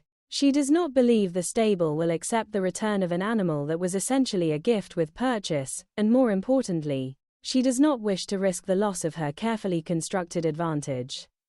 The subsequent speech about Melvina Bradshaw, already examined in its emotional weight, now takes on an additional layer of practical consequence. The 30 years of weekly defeats have taught Granny that victory is rarely handed to the pure of heart. At her age, she declares she must take her wins any way she can get them. The declaration is not presented as villainy, it is presented as the hard-won realism of a woman who has measured her remaining opportunities and found them few. The actual presentation of the gift to Mr. Drysdale is a comic set piece of the highest order. Granny's enthusiasm is undimmed by the quality of the merchandise. She praises Lightning with the same vigor she might have reserved for Lady Bell, and when Mr. Drysdale, in a moment of either politeness or genuine confusion, declares the animal magnificent, Granny seizes the opening with both hands. "You know something, Mr. Drysdale, for a city fella, you sure are a shrewd judge of horseflesh."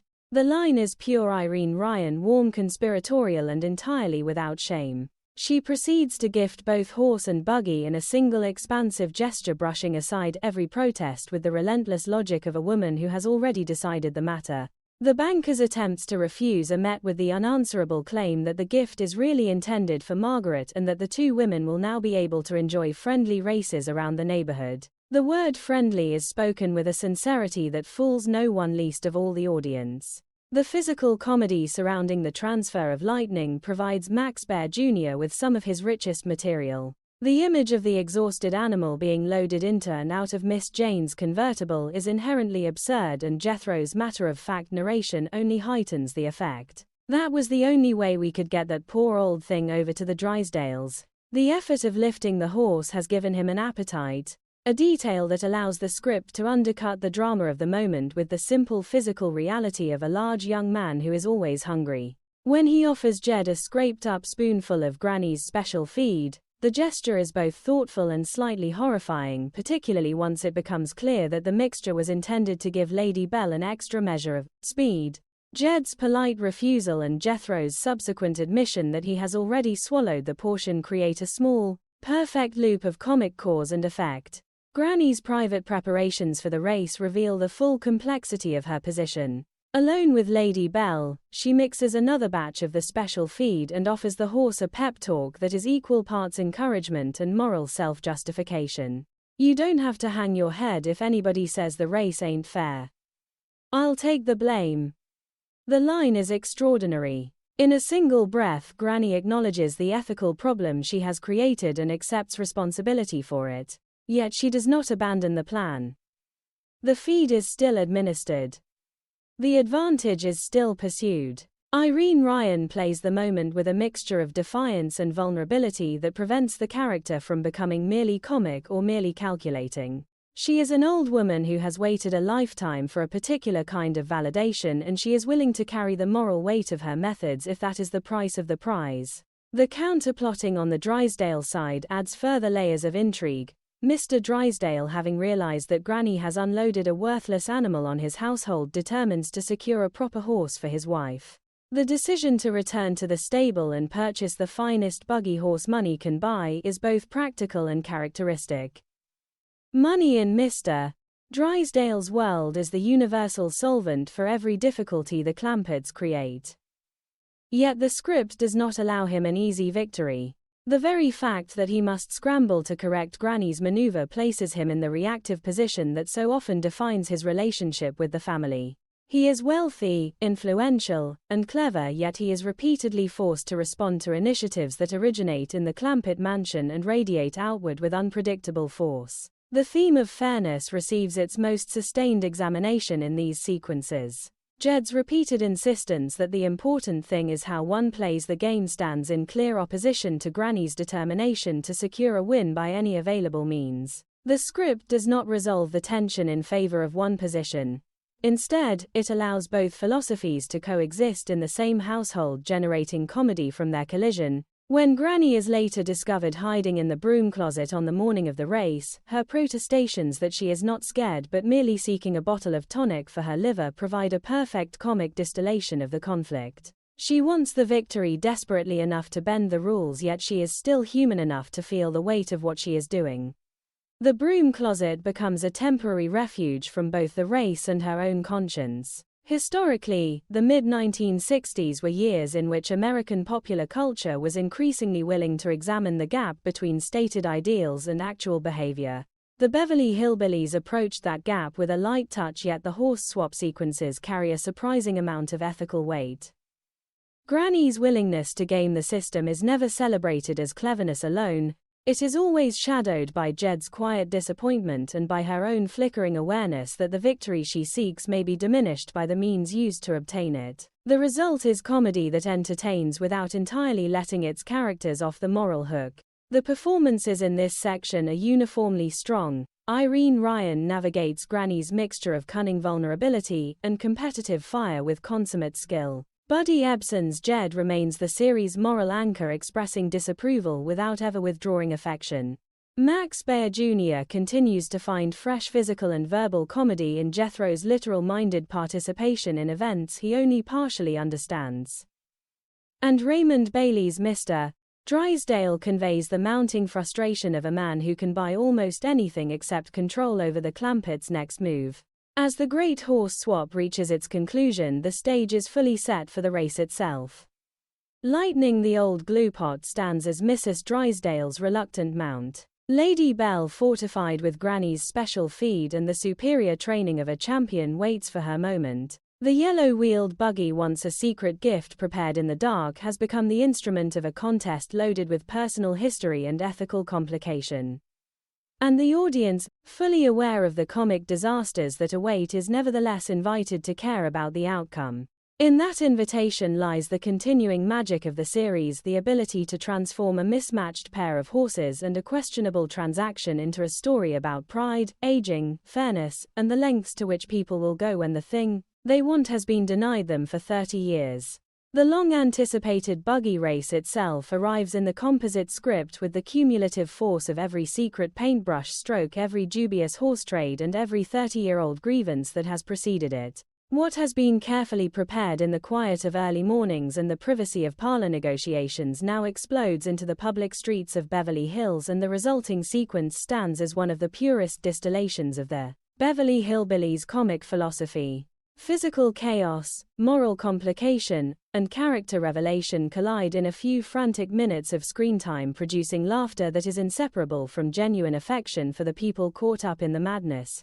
The race is not merely an event, it is the inevitable consequence of everything the Clampetts and the Drysdales have set in motion, and the script handles its execution with masterful control of pace, dialogue, and emotional payoff. The morning of the contest opens with a moment of exquisite hesitation. Granny, the driving force behind the entire enterprise, is nowhere to be found. Jed and the young ones search the house with growing concern until the truth emerges in one of the series' most memorable comic discoveries. Granny has taken refuge in the broom closet. Her explanation when she is finally extracted is a masterpiece of defensive rationalization. I ain't chicken and I ain't got no yellow streak and I ain't scared. The triple denial only confirms the depth of her anxiety. When pressed about her presence in the closet, she claims she stepped in by mistake and got stuck. The physical image of the formidable Daisy Moses wedged among the brooms and dustpans is inherently funny, yet Irene Ryan plays the moment with a flickering vulnerability that prevents it from becoming pure farce. For all her competitive fire and ethical flexibility, Granny remains an old woman about to test herself in public against a rival who represents everything she has spent decades trying to outrun. Jed's response to her reluctance is firm but loving. He refuses to allow her to abandon the field. "You are going out there and take your lumps." The line carries the authority of a man who understands that some challenges cannot be postponed indefinitely. Granny's further protests about her ticker and her liver are met with the affectionate dismissal they deserve. A mule should have your ticker. The exchange captures the essential dynamic of their relationship. Jed will not permit Granny to diminish herself through last-minute retreat, yet he never withholds the tenderness that makes his firmness bearable. When she finally emerges, bottle of tonic in hand, the audience is ready for the race to begin, fully aware that the woman climbing into the buggy is both fierce competitor and fragile human being. The formal commencement of the contest is handled with the ceremonial gravity that such an absurd event demands. Here she is, folks. The race can commence. The line is spoken to an assembled crowd that the script allows us to imagine in all its Beverly Hills incongruity: elegant neighbors, curious onlookers, and the inevitable presence of Miss Jane, all gathered to witness two women in buggies, preparing to charge through the most exclusive streets in California. Granny's final instructions to her horse are practical and revealing. She takes a moment to offer Lightning a stiff pull of straw, acknowledging the animal's limited dental equipment with the same blunt realism she brings to every aspect of life. The starting commands "on your mark, get set, go" are delivered with the brisk authority of a woman who has waited half a lifetime for this precise moment. What follows is pure kinetic comedy. The script renders the race through overlapping shouts, rapid changes of fortune, and the sudden spectacular failure of equipment. "Go Lady Belle, go, come on, make them faster, faster." Granny's voice cuts through the chaos with the intensity of absolute commitment. The special feed has done its work, or perhaps the champion bloodlines of Lady Belle have simply asserted themselves. In either case, the horse surges forward with a power that quickly separates her from the competition. Mrs. Drysdale, mounted on Lightning, is left in the dust, and the visual contrast between the two vehicles, one flying along behind a true racehorse, the other struggling with an animal known at the stable as Old Glue Pot, is left deliciously to the audience's imagination. The climax of the race arrives with a perfection of comic logic that only this series could have devised. Lightning, the supposedly inferior horse, suddenly finds a reserve of speed so extravagant that she pulls right out of the harness.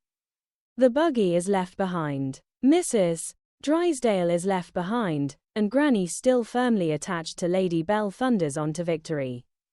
The announcement of the result is delivered with the triumphant simplicity the moment demands. "I win." Yet the true comic glory lies in the details of the defeat. Mr. Drysdale's observation that his wife is running a poor second is both literal and metaphorical. She is second in the race and second in the larger contest of wills that has defined her relationship with the Clampetts from the beginning. The immediate aftermath of the race provides one of the script's most satisfying reversals. Mr. Drysdale, who had promised to remove the Clampetts from Beverly Hills if his wife won, now finds himself in the opposite position. Granny wins. "You don't have to move. You can stay. Your money can stay. And my wife can lump it." The line is spoken with the expansive relief of a man who has just been spared a social and financial catastrophe. The fact that the victory was achieved through a combination of superior horse flesh, special feed, and an opponent's equipment failure does not diminish his gratitude. In the moral economy of the series, the Clampetts' continued presence in Beverly Hills is always preferable to their absence, regardless of the chaos they create. The thematic richness of the race sequence cannot be overstated. At its surface, it is a straightforward comic set-piece built on mismatched animals and physical mishap. Beneath that surface, it functions as a meditation on competition, aging, and the stories people tell themselves about fairness.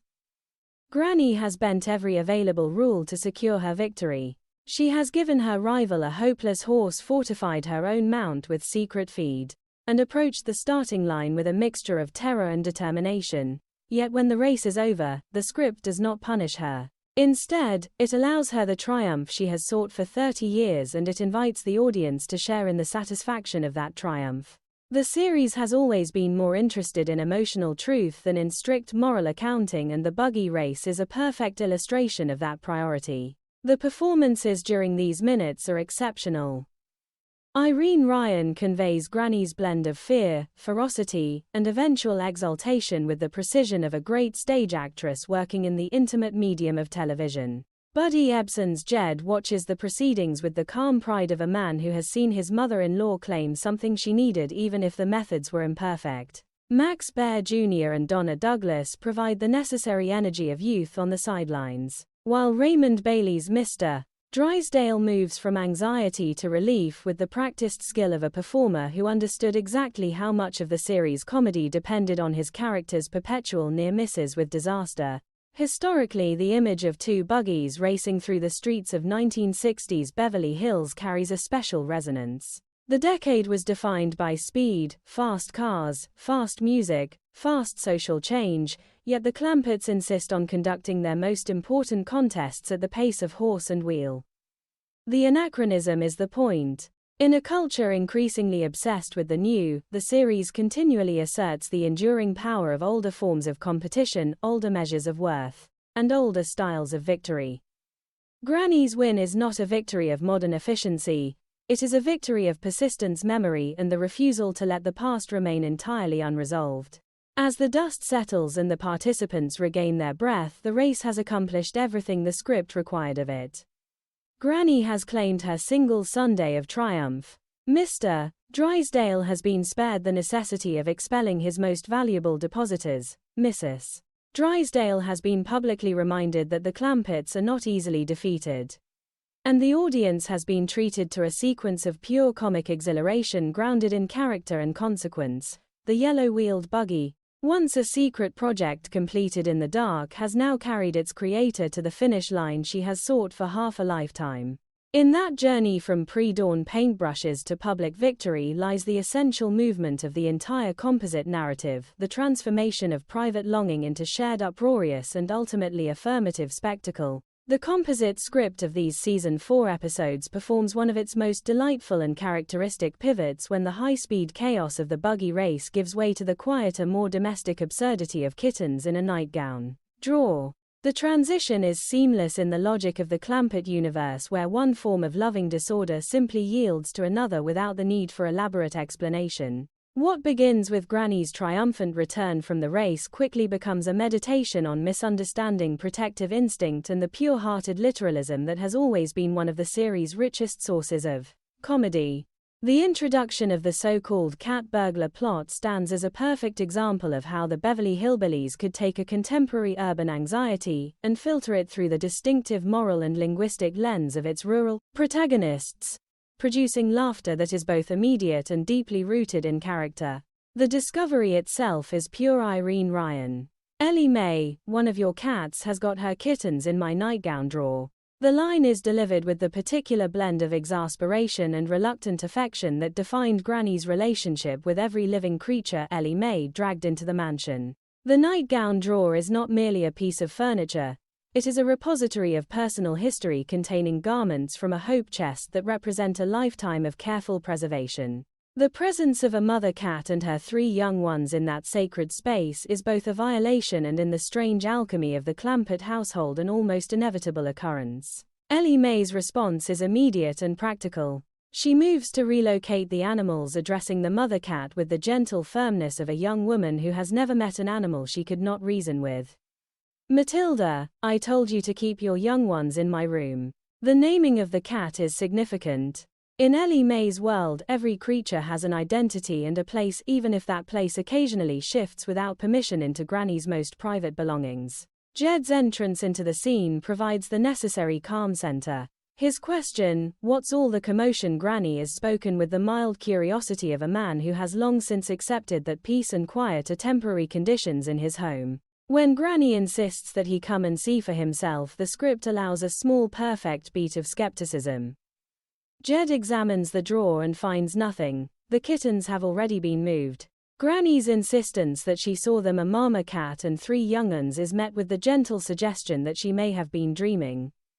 The exchange is a masterclass in affectionate disbelief. Buddy Ebsen plays Jed's doubt without a trace of condescension.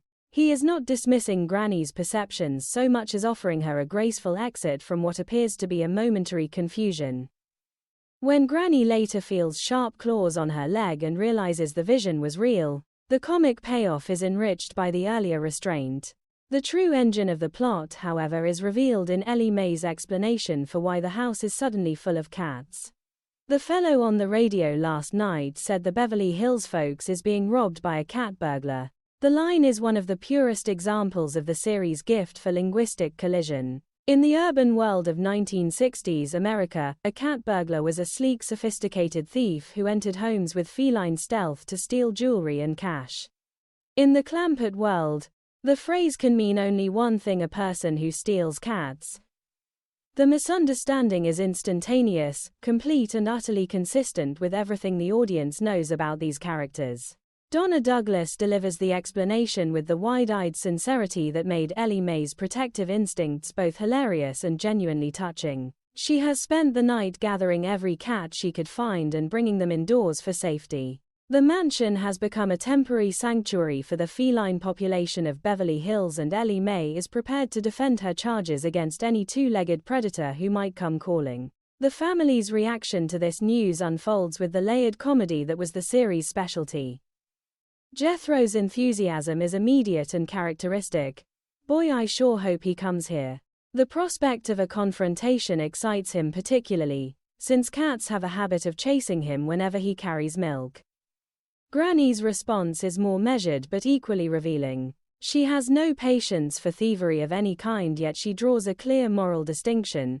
"There's a right way and a wrong way of getting things, and I don't hold with thievery." The line carries the full weight of her mountain ethics. In her world, a hungry man might be forgiven for taking a chicken, but the deliberate theft of pets occupies a lower circle of wrongdoing.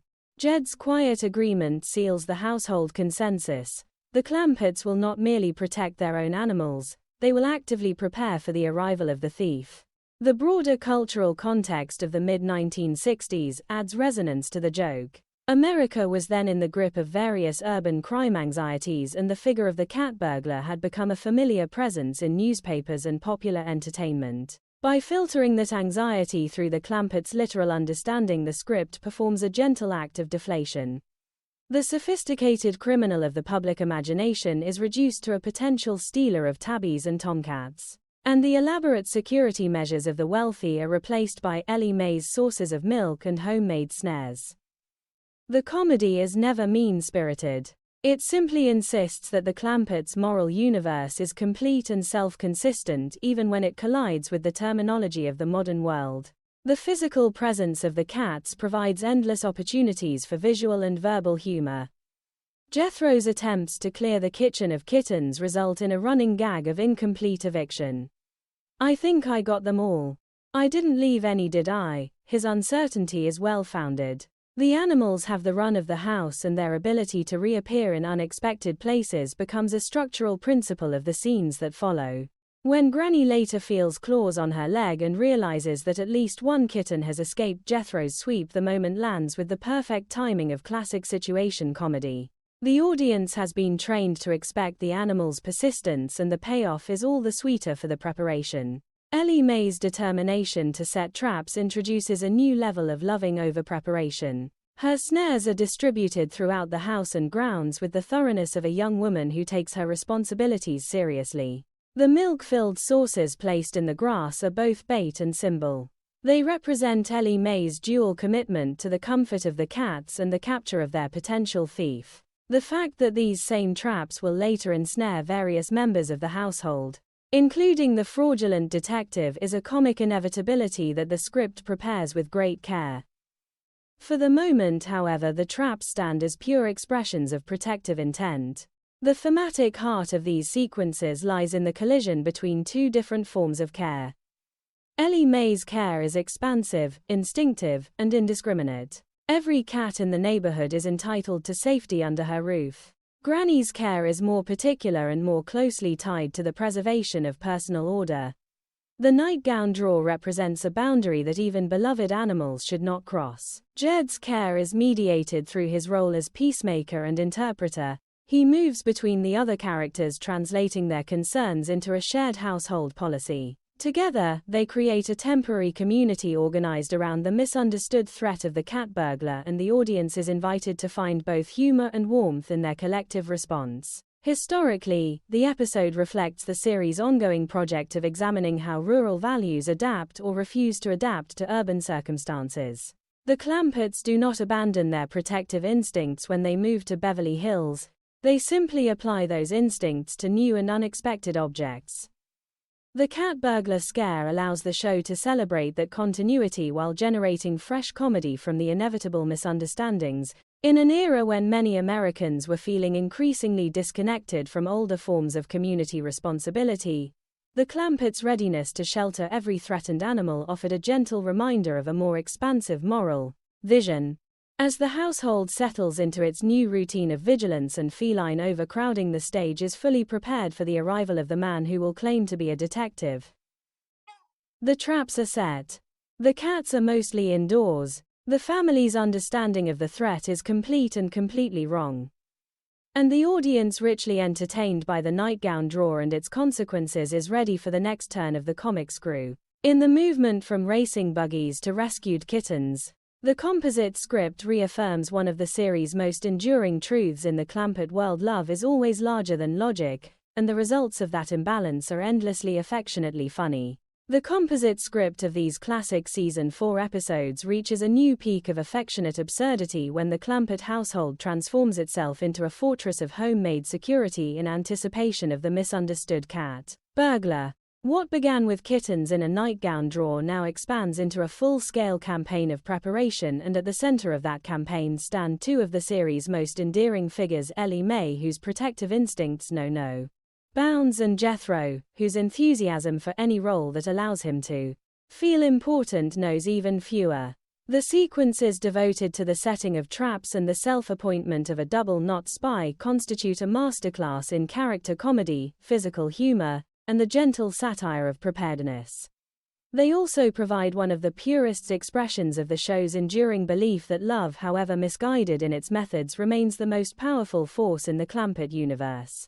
Ellie Mae's decision to set traps is presented as the natural extension of her earlier decision to bring every available cat indoors. The radio warning about a cat burglar has activated her deepest instincts, and those instincts will not be satisfied with passive sheltering. "Well, I'm gonna set a trap for that rascal just in case," she declares, and the line is delivered with the quiet determination that Donna Douglas brought to every moment of animal advocacy. The traps themselves are distributed with methodical care. Some are placed inside the house. Others are positioned out of doors, marked by saucers of milk that serve the dual purpose of comforting any visiting cats and luring the anticipated thief into a snare. The milk saucers become a recurring visual motif, symbols of Ellie Mae's dual commitment to kindness and capture. In her mind, there is no contradiction between the two. The same gentle hands that cradle kittens are perfectly capable of constructing devices to detain anyone who would harm them. Jethro's entry into the preparations elevates the comedy to another level entirely. Upon learning of the cat burglar, his first response is characteristic excitement. The prospect of action appeals to him far more than the prospect of careful planning. When the fraudulent detective later appears, Jethro will seize the opportunity to declare himself a colleague, but even before that arrival he is already rehearsing the role. The script allows him to claim the title of double-knot spy with the full sincerity of a young man who has constructed an entire professional identity out of enthusiasm and limited information. "I'm a double-knot spy," he announces with pride, and the hyphenated absurdity of the title is never questioned by the speaker. Max Baer Jr. invests the line with such earnest conviction that the audience cannot help laughing even as they recognize the sweetness beneath the foolishness. Jethro does not merely want to help. He wants to belong to something that sounds official, important, and slightly mysterious. The tour of the traps that Jethro later provides for the visiting detective is a sustained comic set piece of the highest order. Determined to demonstrate the household's readiness, he leads the way with the confidence of a seasoned professional. "You don't have to worry about the cat burglar coming around here. We is ready for him." The assurance is absolute. The subsequent exploration of the snares, however, quickly reveals that the readiness includes a high probability of self-injury. Jethro's first significant encounter with one of Ellie Mae's creations results in his immediate capture. "Get out of my snare. I didn't get in here on purpose." The line is pure Jethro, equal parts indignation and helplessness. The physical comedy of a large young man suspended or entangled in a homemade trap is left largely to the viewer's imagination, yet the dialogue supplies every necessary cue.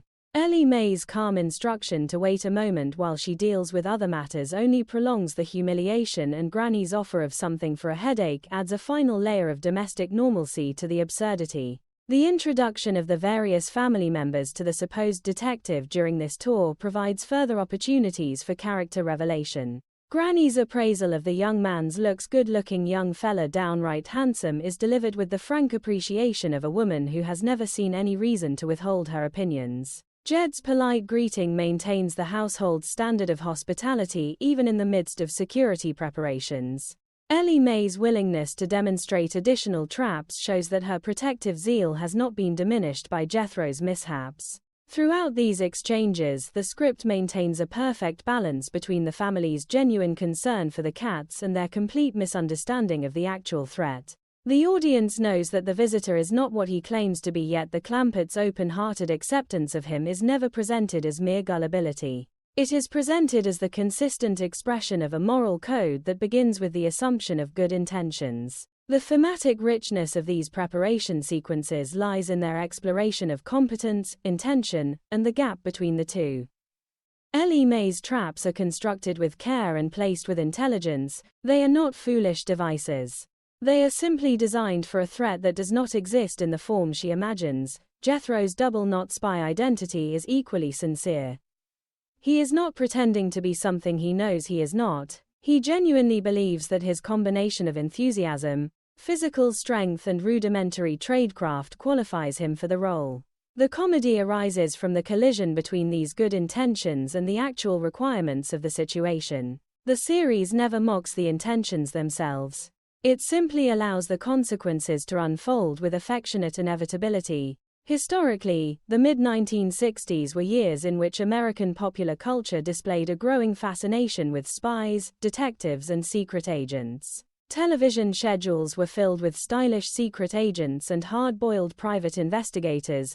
By placing Jethro's homemade version of these figures at the center of the action, the script performs a gentle act of democratization.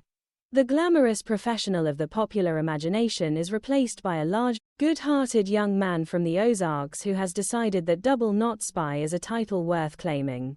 The contrast generates laughter, yet it also affirms the series' consistent belief that ordinary people armed with nothing more than sincerity and determination can occupy the heroic roles that popular culture usually reserves for the sophisticated. The physical comedy of the traps themselves deserves particular attention. The script describes a variety of snares, including one that leaves its victim hanging, and another that operates in the grass near the milk sources. Each device is an extension of Ellie Mae's personality, practical, thorough, and slightly over-engineered for the actual danger. When Jethro falls victim to one after another, the repetition becomes a running gag of escalating humiliation. His insistence that a double knot never gets caught twice is proven false almost immediately, and the audience's laughter is enriched by the knowledge that his confidence remains largely intact. Max Baer Jr.'s ability to play these moments with a combination of physical commitment and lingering dignity was one of his greatest contributions to the series. Jethro is ridiculous, yet he is never reduced to a mere object of ridicule. Ellie Mae's role in these sequences is equally vital. Her calm management of both the cats and the traps provides a counterpoint to Jethro's more chaotic energy. When she pauses to free her cousin from a snare, the gesture is performed with the same matter-of-fact kindness she brings to the care of animals. There is no scolding, only the practical necessity of getting him out so that the tour can continue. Donna Douglas plays these moments with a serene competence that makes Ellie Mae's more extreme protective behaviors seem like natural extensions of an essentially nurturing character. The audience never doubts that her traps are built with love even when they are ensnaring the wrong people. As the preparations reach their height, the household stands ready for a confrontation that will not arrive in the form anyone expects. The traps are set. The double-knot spy has claimed his title. The cats are mostly safe indoors. And the stage, the arrival of Mike Wilcox at the Clampett mansion, marks one of the most deliciously layered entrances in the entire composite script. A moment when the family's earnest preparations for a misunderstood threat collide head-on with a visitor whose intentions are anything but protective. The sequences that unfold around this fraudulent detective constitute a sustained comic investigation into appearance versus reality, hospitality versus suspicion, and the extraordinary difficulty of maintaining a deception in a household where every surface may conceal a homemade snare. What the Clamperts believe to be professional reinforcement is in fact the very danger they have been preparing against, and the script extracts every possible ounce of humor, character revelation, and gentle satire from the resulting confusion. The introduction itself is handled with the series' characteristic blend of rural courtesy and immediate self-promotion. Jethro answers the door and is greeted by a young man who identifies himself with brisk professionalism. "I'm Mike Wilcox, Sterling Detective Agency." The title lands with impressive weight in the ears of a young man who has already cast himself as a double-knot spy. Jethro's response is instantaneous and heartfelt. "You're a detective." "That's right." "So am I." "Really?" "Well, pretty near the same." "I'm a double-knot spy." Max Baer Jr. delivers the lines with such unfeigned delight that the audience cannot help sharing in the pleasure of recognition. In Jethro's moral universe, the appearance of a fellow professional is not a threat to his status but a welcome confirmation that his self-appointed role has legitimacy. The two men are in his mind colleagues before they have exchanged another word. The subsequent tour of the premises becomes a masterclass in sustained comic misunderstanding. Jethro, determined to demonstrate the household's readiness, leads Wilcox through a succession of Ellie Mae's traps with the pride of a curator showing off a private collection. "You don't have to worry about the cat burglar coming around here. We is ready for him." The assurance is absolute, yet the demonstration quickly proves that readiness includes a high probability of self-capture. Jethro's first significant entanglement draws the immediate attention of the rest of the family. Ellie Mae's calm identification of the victim, "This here's my cousin Jethro," is delivered with the matter-of-fact tone of a young woman who has already freed him from similar devices more than once. Granny's appraisal of the visitor's appearance adds a further layer of domestic normalcy. "Good-looking young fella, downright handsome." Irene Ryan invests the observation with frank appreciation, reminding the audience that even in the midst of security preparations, the Clamperts remain capable of ordinary human responses. Jed's greeting maintains the household's standard of open-handed hospitality. "How do you do?" The line is simple, yet in Buddy Ebsen's delivery it carries the full weight of a man who has never seen any reason to meet a stranger with suspicion. The fact that the stranger is at that moment examining the very traps designed to catch a thief does not diminish the courtesy. In the Clampert moral code, a visitor is a guest until proven otherwise, and proof of otherwise is not easily accepted. The script allows Wilcox to move through the house with growing confidence, all while the audience remains fully aware of the irony. Every compliment he pays to the traps, every expression of shared contempt for cat stealers is a performance designed to lower defenses that were never very high to begin with. The conversation about the nature of the threat provides some of the richest linguistic comedy in the entire sequence. When Wilcox expresses his personal hatred for anyone who would steal cats, the family responds with warm agreement. Granny's earlier declaration that such a person is lower than a snake's belly in a wagon rut is echoed and amplified. The shared moral outrage creates a false sense of alliance. Wilcox is able to position himself as a kindred spirit precisely because the Clamperts' understanding of the crime is so complete and so completely mistaken. The audience's knowledge that he is in fact the thief transforms every sincere expression of solidarity into dramatic irony of the most satisfying kind. The physical comedy of the traps continues to operate as a structural principle. Jethro's repeated claims that a double knot never gets caught twice are proven false with clockwork regularity. Each new entanglement provides Max Baer Jr. with fresh opportunities for the broad good-natured physical humor that defined his performance. The large young man is hoisted, snared, and temporarily immobilized, yet his enthusiasm for the professional collaboration remains largely undimmed. Ellie Mae's calm management of these crises, freeing her cousin, resetting the devices, continuing the tour, establishes her as the true operational intelligence behind the household's defenses. Donna Douglas plays these moments with a serene competence that makes the more extreme aspects of Ellie Mae's protective campaign seem like natural extensions of an essentially nurturing character. One of the most exquisite secondary gags involves the broken radio in Granny's room. Wilcox, left briefly alone, begins examining the device under the pretext of professional curiosity. Granny's later explanation that she has been trying for 4 years to make the radio work is delivered with the long-suffering tone of a woman who has twisted the same dials to no effect. The fact that the visitor is in reality searching for valuables rather than repairing electronics is left deliciously unspoken. When he warns the family that cat burglars sometimes take jewelry and money as well as animals, Granny's response is pure mountain practicality. She has the family valuables safely stored in her nightgown drawer, a location she considers immune to male investigation.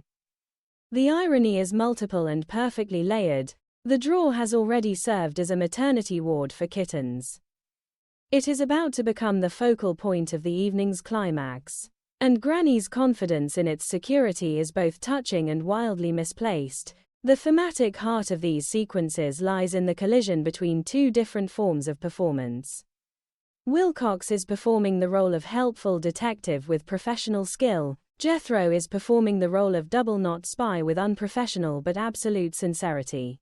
Ellie Mae is performing the role of protector with practical thoroughness. The Clampetts as a group are performing the role of vigilant householders while remaining constitutionally incapable of genuine suspicion. The comedy arises from the gaps between these performances and the realities they conceal or misunderstand. The series never mocks the family's openness. Instead, it presents that openness as a moral strength that happens in this particular instance to be strategically inconvenient. Historically, the mid-1960s were years in which the figure of the private detective occupied a prominent place in American popular culture. Television and film offered audiences a steady stream of stylish, competent investigators who moved through sophisticated criminal underworlds with ease. By placing a fraudulent version of that figure inside the Clampett mansion, the script performs a gentle act of cultural translation. The glamorous professional is forced to navigate a world of milk saucers, homemade snares, and large young men who claim parallel professional status. The resulting friction generates laughter while quietly affirming the series' consistent preference for sincerity over sophistication.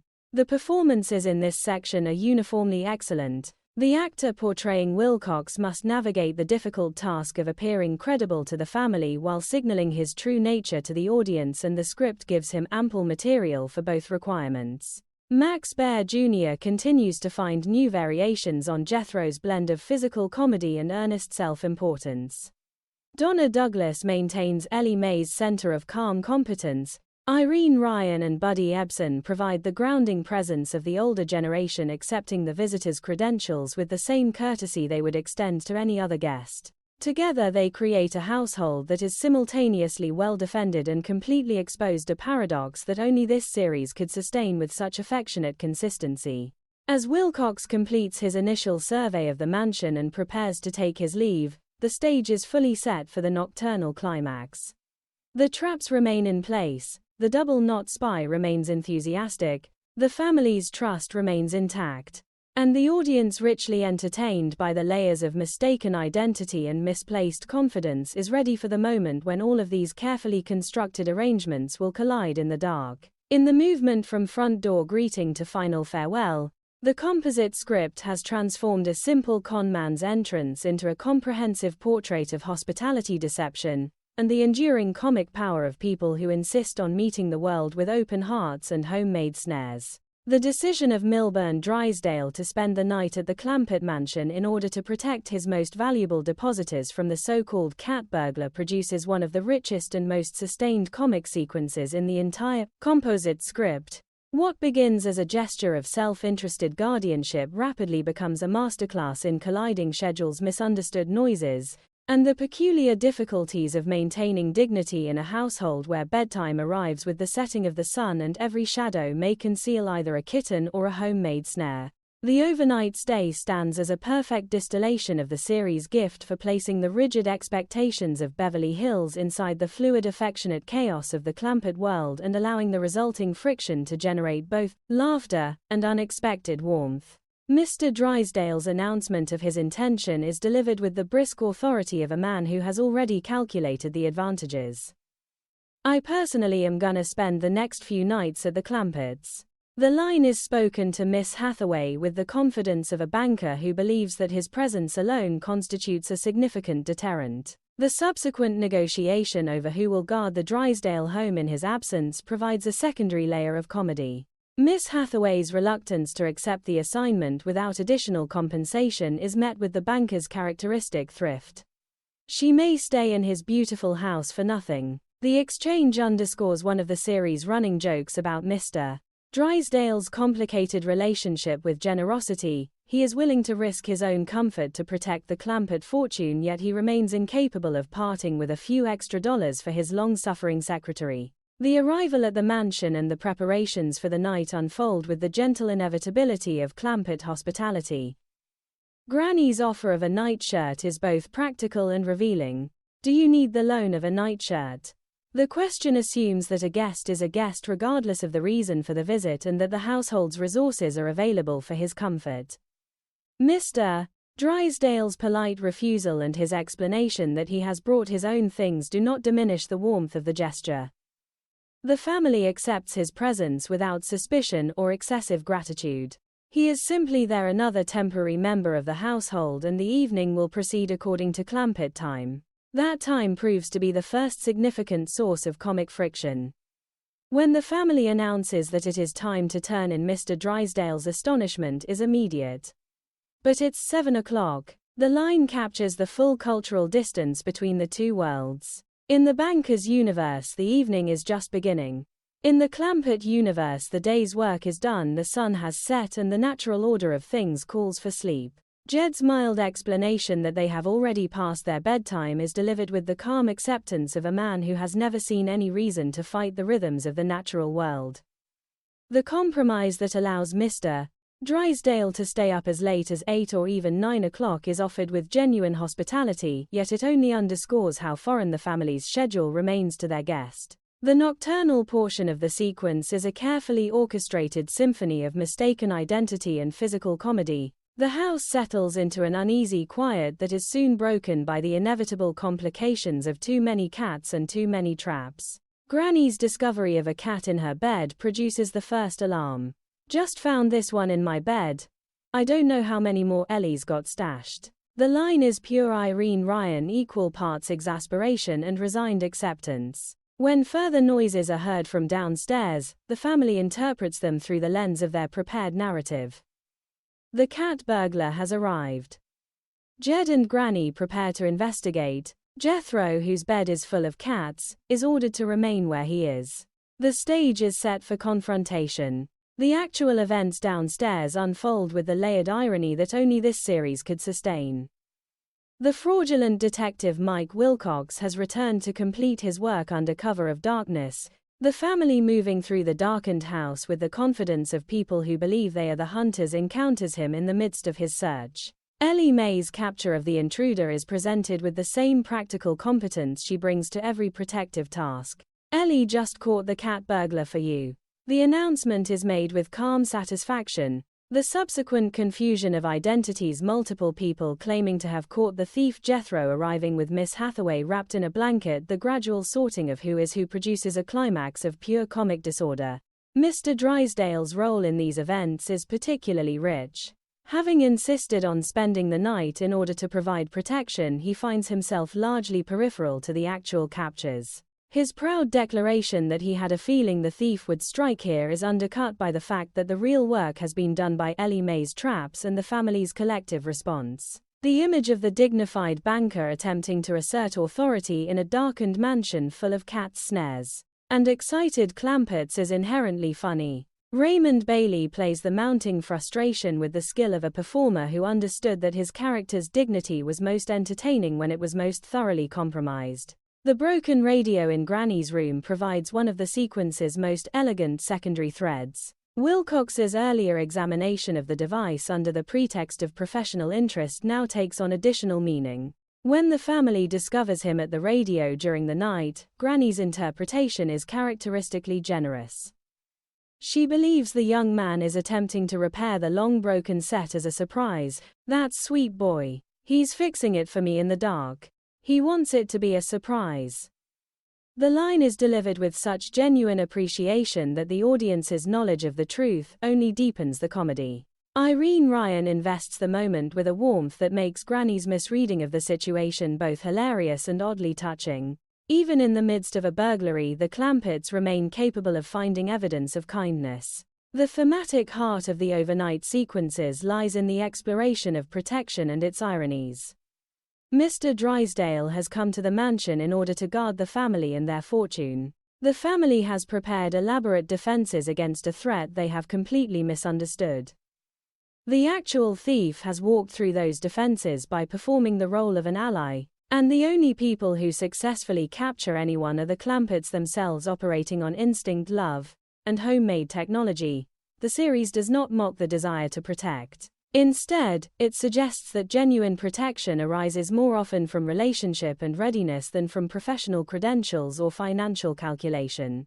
Historically, the mid-1960s were years in which American culture displayed a growing interest in home security and the perceived vulnerabilities of affluent neighborhoods. The figure of the cat burglar had become a convenient symbol for the idea that wealth itself could attract sophisticated danger. By placing that figure inside the Clampett mansion, and allowing the family's rural methods to prove more effective than the banker's urban assumptions, the script performs a gentle act of cultural revaluation. The elaborate anxieties of Beverly Hills are met with milk sauces, snares, and early bedtimes, and the resulting comedy quietly affirms the adequacy of simpler forms of vigilance.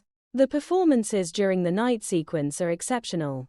Raymond Bailey navigates Mr. Drysdale's mixture of self-importance and genuine concern with precision. Irene Ryan and Buddy Ebsen provide the grounding presence of the older generation moving through the crisis with the calm competence of people who have handled worse. Max Baer, Jr., and Donna Douglas supply the physical energy and practical problem-solving that turn potential disaster into successful capture. Together, they create a household that is simultaneously chaotic and oddly effective, a combination that only this series could make both believable and deeply entertaining. As the night's confusion gradually resolves into the clear light of captured thieves and restored order, the overnight stay has accomplished everything the script required of it. Mr. Drysdale has been reminded that his presence is not the decisive factor in the family's safety. The Clampetts have demonstrated that their peculiar methods, however misguided in their assumptions, remain capable of producing results. And the audience has been treated to a sustained sequence of comic misunderstanding grounded in character relationship and the enduring absurdity of trying to impose external order on the Clampett world. In the movement from early bedtime to midnight chaos and eventual resolution, the composite narrative reaffirms one of its central truths in this household. The best protection has always been the people who live there, cats and all. The composite script of these season 4 episodes performs one of its most exuberant leaps from domestic feline chaos into the realm of corporate absurdity when the Commerce Bank of Beverly Hills embarks upon an advertising campaign centered on an ostrich. What begins as an attempt to project a youthful, vigorous image for the institution rapidly becomes a sustained comic investigation into the perils of modern marketing, the elasticity of Mr. Drysdale's judgment, and the peculiar difficulties of maintaining dignity while sharing office space with a large, unpredictable bird. The ostrich sequences stand as a perfect example of the series' gift for taking the pretensions of Beverly Hills commerce and exposing them to the clarifying light of pure physical comedy, all while preserving the essential warmth that prevents the satire from turning bitter. The campaign is introduced with the brisk optimism of people who have not yet calculated the practical consequences of their creativity.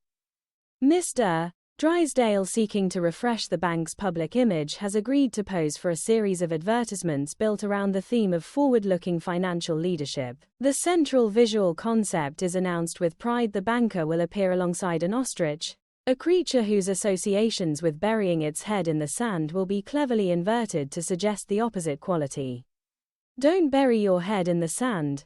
Look to the future with the Commerce Bank of Beverly Hills. The slogan is pure 1960s advertising confidence, a belief that any image, however unlikely, can be made to serve the interests of commerce if the copy is sufficiently clever.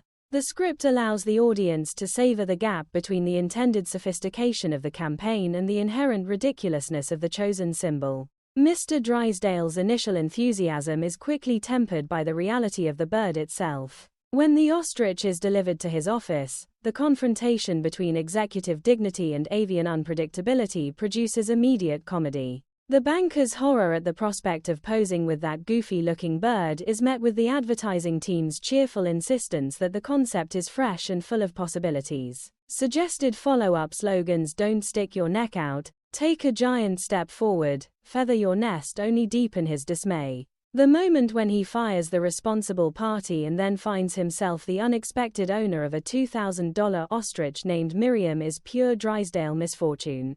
Raymond Bailey plays the sequence with the mounting exasperation of a man who has spent years trying to control the chaos the Clampetts bring into his life, only to discover that his own marketing department can generate equivalent disorder without any rural assistance. The practical problem of where to keep the bird generates further layers of comic negotiation. Miss Hathaway's suggestion that the ostrich might provide companionship in her lonely apartment is met with the banker's characteristic blend of thrift and convenience. The eventual decision to house the creature temporarily in the Drysdale garage is presented as a reasonable compromise, yet the audience already anticipates the complications that will follow. The image of a full-grown ostrich installed among the automobiles of a Beverly Hills estate is inherently funny, and the script milks the incongruity for every possible drop of humor. When Mrs. Drysdale is awakened by pounding on the garage door and is told that the noise is merely the ostrich, her confusion and her husband's weary explanations create a perfect domestic counterpoint to the earlier corporate absurdity. The bird's eventual escape from the garage provides the sequence with its necessary escalation. The discovery that the side door is open and the ostrich is gone transforms a logistical inconvenience into a full-scale search. Mr. Drysdale's immediate assumption that the bird has been stolen reflects both the value he now attaches to his reluctant investment and the lingering influence of the recent cat burglar scare. The subsequent division of search parties Miss Hathaway assigned to one area, the banker himself heading toward the Clampett property, sets up the inevitable collision between the ostrich plot and the family's ongoing affairs. The fact that the bird has cost the bank $2,500 by the time and trouble are factored in only sharpens the comic stakes. Money, which Mr. Drysdale usually wields as an instrument of control, has here become the measure of his entanglement in an increasingly ridiculous situation. The thematic richness of the ostrich sequences lies in their exploration of image authenticity and the gap between marketing language and living reality. The bank wishes to project vigor, modernity, and clear-sighted leadership. The chosen symbol is a creature famous in popular imagination for avoiding reality by burying its head. The attempt to invert that symbolism through clever copy cannot erase the physical presence of the bird itself, its size, its unpredictability, its complete indifference to the financial narratives being constructed around it. In this sense, the ostrich functions as a perfect comic critic of the very campaign it was purchased to serve. It refuses to be reduced to a metaphor. It remains stubbornly, inconveniently real. Historically, the mid-1960s marked a high point in the American faith in advertising as a transformative force. Corporations invested heavily in image-making, and the belief that the right visual concept could reshape public perception was widespread. By centering a storyline on an advertising campaign that literally cannot control its own central image, the script offers a gentle but persistent critique of that faith. The ostrich will not stay in the garage. It will not pose on command. It will not confine itself to the narrative prepared for it. In its refusal, the bird becomes an unlikely ally of the series' broader skepticism toward the more pretentious aspects of modern commercial culture. The performances in these sequences are finely tuned to the material. Raymond Bailey navigates Mr. Drysdale's progression from optimistic executive to reluctant bird owner to frantic searcher with the precision of a performer who understood that his character's dignity was most entertaining when it was under siege. Nancy Culp's Miss Hathaway provides the perfect mixture of loyalty, skepticism, and quiet long-suffering as she is drawn into the practical consequences of the campaign. The physical presence of the ostrich itself, whether on screen or implied through dialogue and reaction, supplies a continuous source of visual comedy that the human performers play against with skillful restraint. The connection between the ostrich plot and the larger composite narrative is handled with the series' usual graceful economy. The bird's escape leads naturally toward the Clampett property, where Granny is already dealing with the consequences of her own experiments in forcing nature to behave according to her wishes. The two storylines, corporate marketing disaster and rural agricultural overreach, approach each other like converging comic storms, each amplifying the absurdity of the other.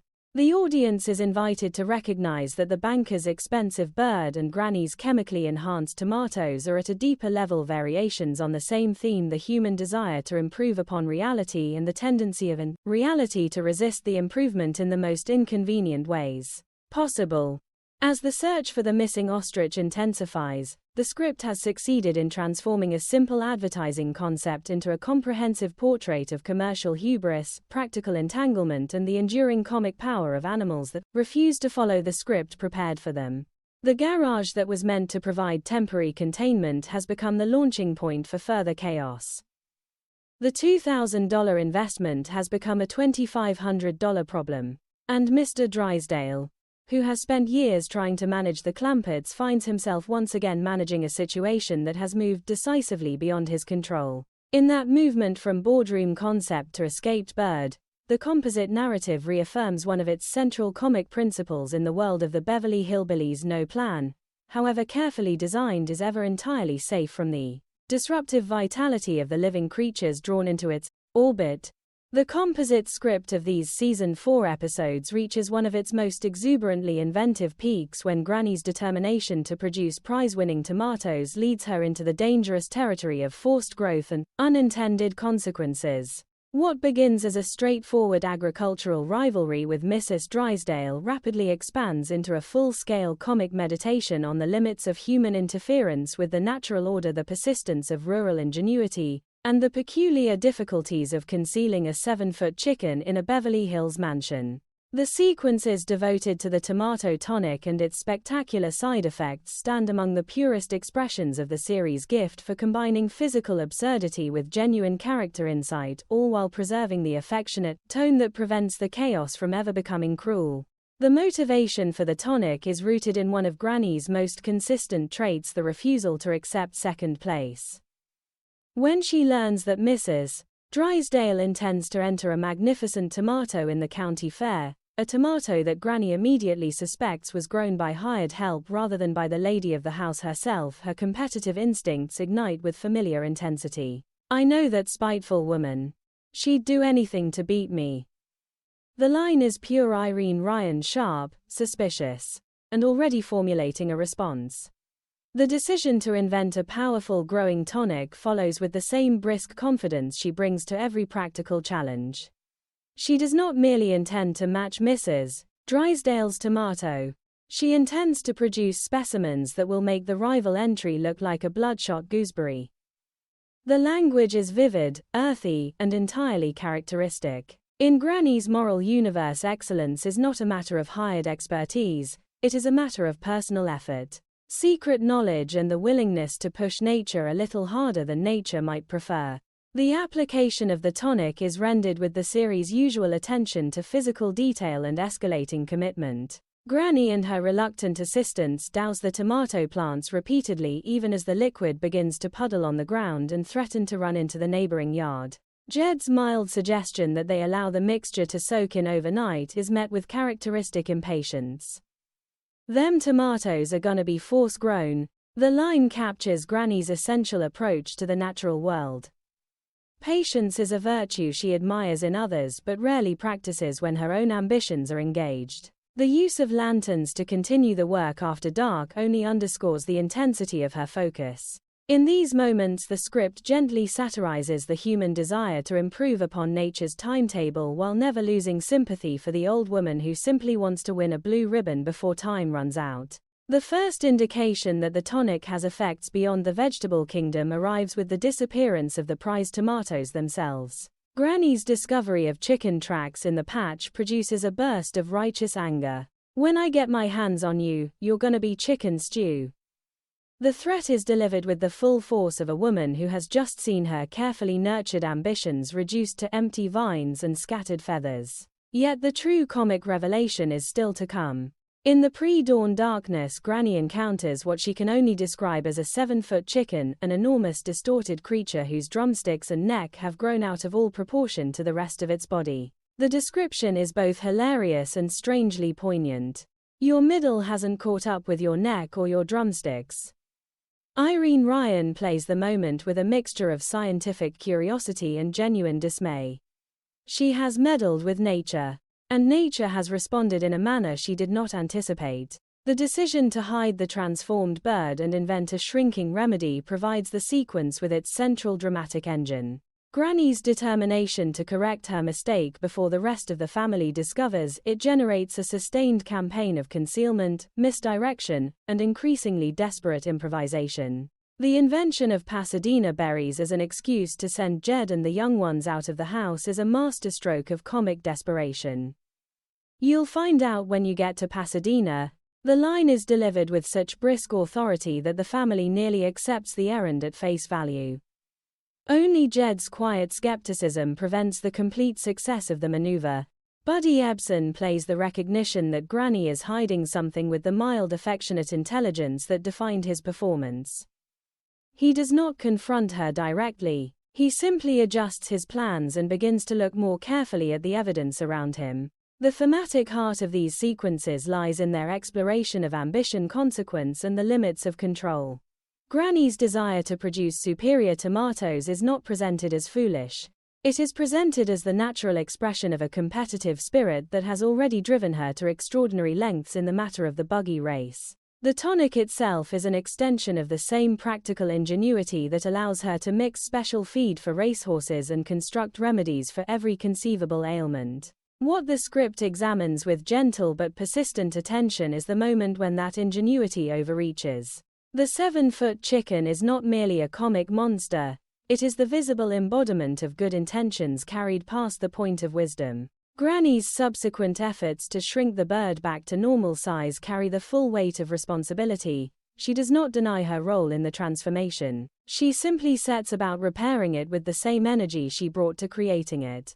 Historically, the mid-1960s were years in which American culture displayed a growing fascination with scientific improvement and the promise of technological solutions to natural limitations. Agricultural research, chemical fertilizers, and growth stimulants occupied a prominent place in the public imagination. By centering a storyline on a homemade tonic that produces spectacular and unwanted side effects, the script offers a gentle folk critique of that faith in forced improvement. The Clampett's world remains one in which nature can be encouraged but not entirely commanded, and the 7-foot chicken stands as a memorable reminder of the difference. The performances in this section are exceptionally well matched to the material. Irene Ryan navigates Granny's progression from competitive determination to scientific dismay to frantic damage control with the precision of a great comedienne who never loses sight of the character's essential dignity. Buddy Ebsen's Jed provides the calm, observant center against which the chaos can register most effectively.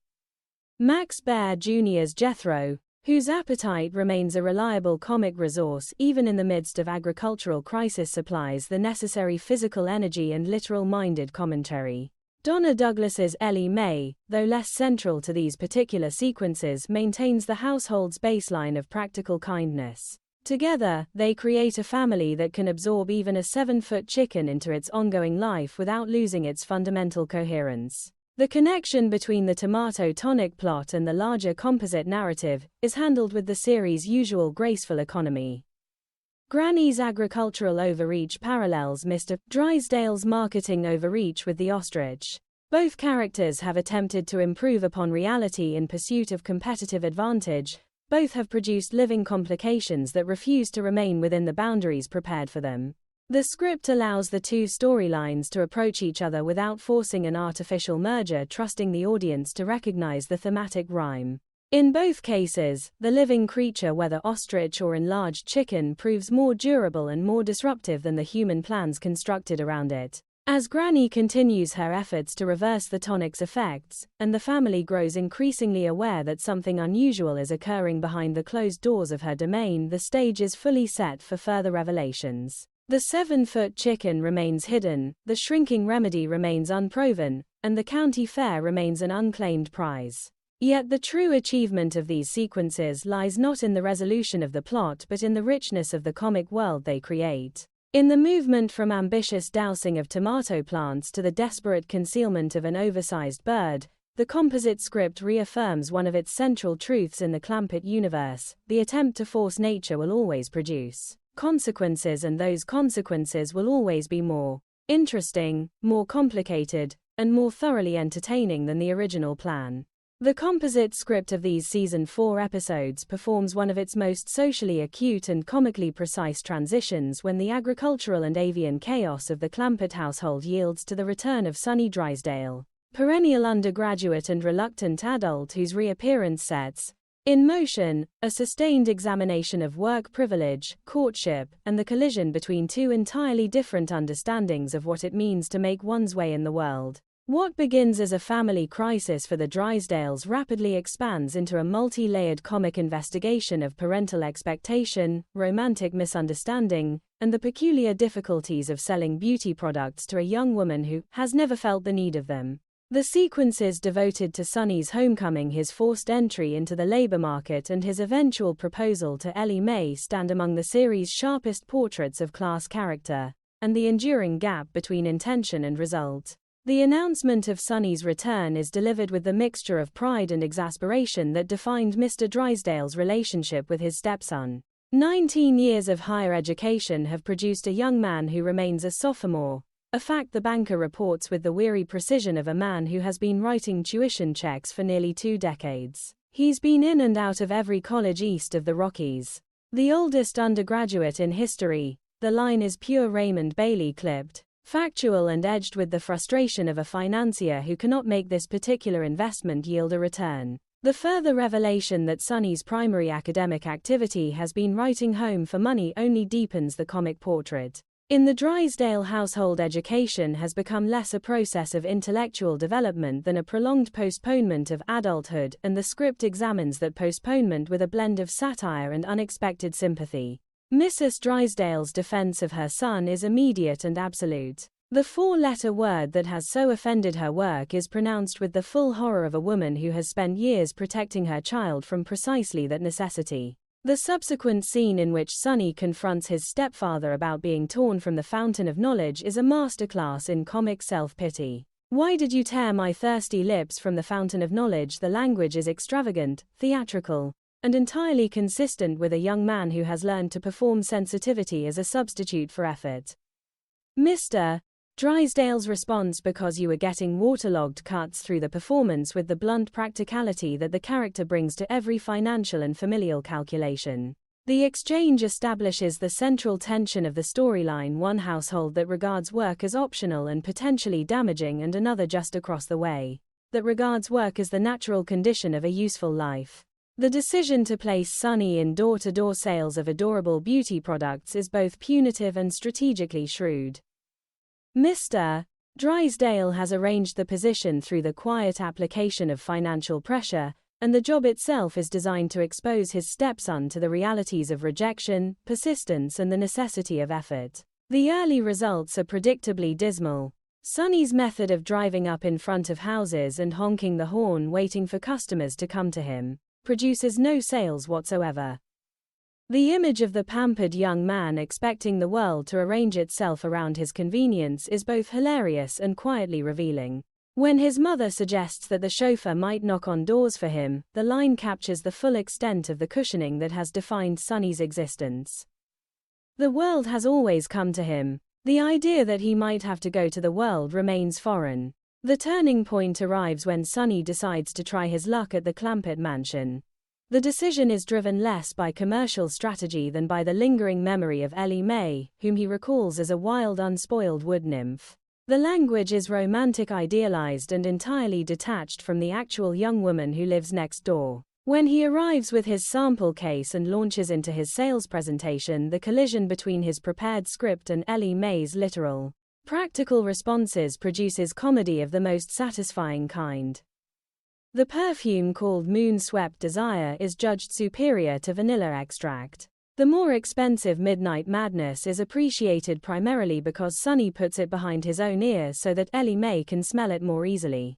The array of bath crystals, dusting powders, rinses and lipsticks is met with the calm admission that she does not know what to do with most of them. Donna Douglas plays these moments with a serene sincerity that makes Ellie Mae's lack of artificial enhancement seem like the most natural thing in the world.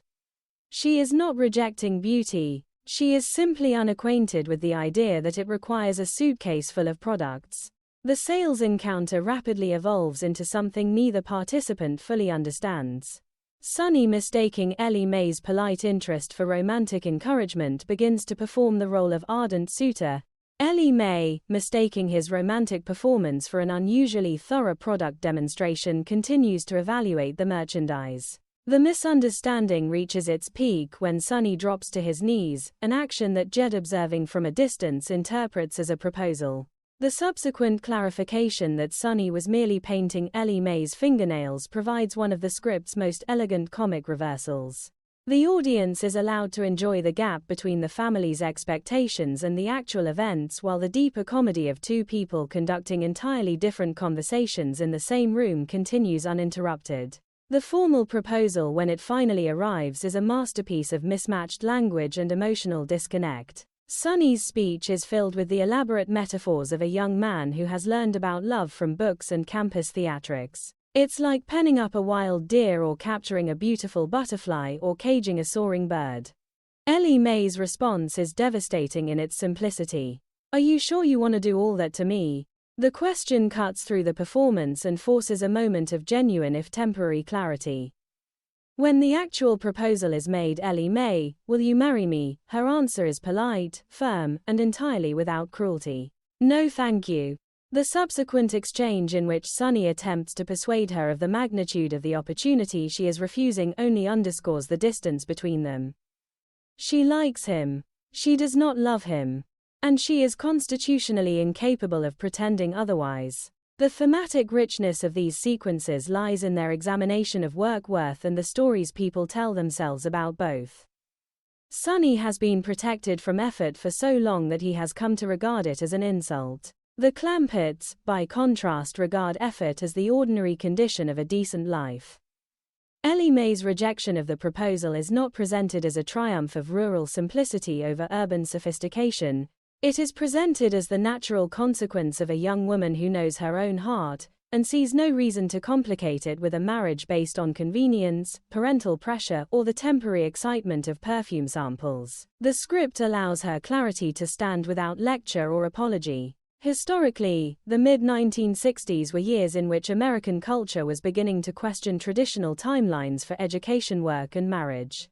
The figure of the perpetual student had become a recognizable social type, and the tension between parental expectation and youthful delay was increasingly visible. By placing that tension inside the already established contrast between the Drysdale and Clampett households, the series is able to examine it with both satirical edge and unexpected generosity.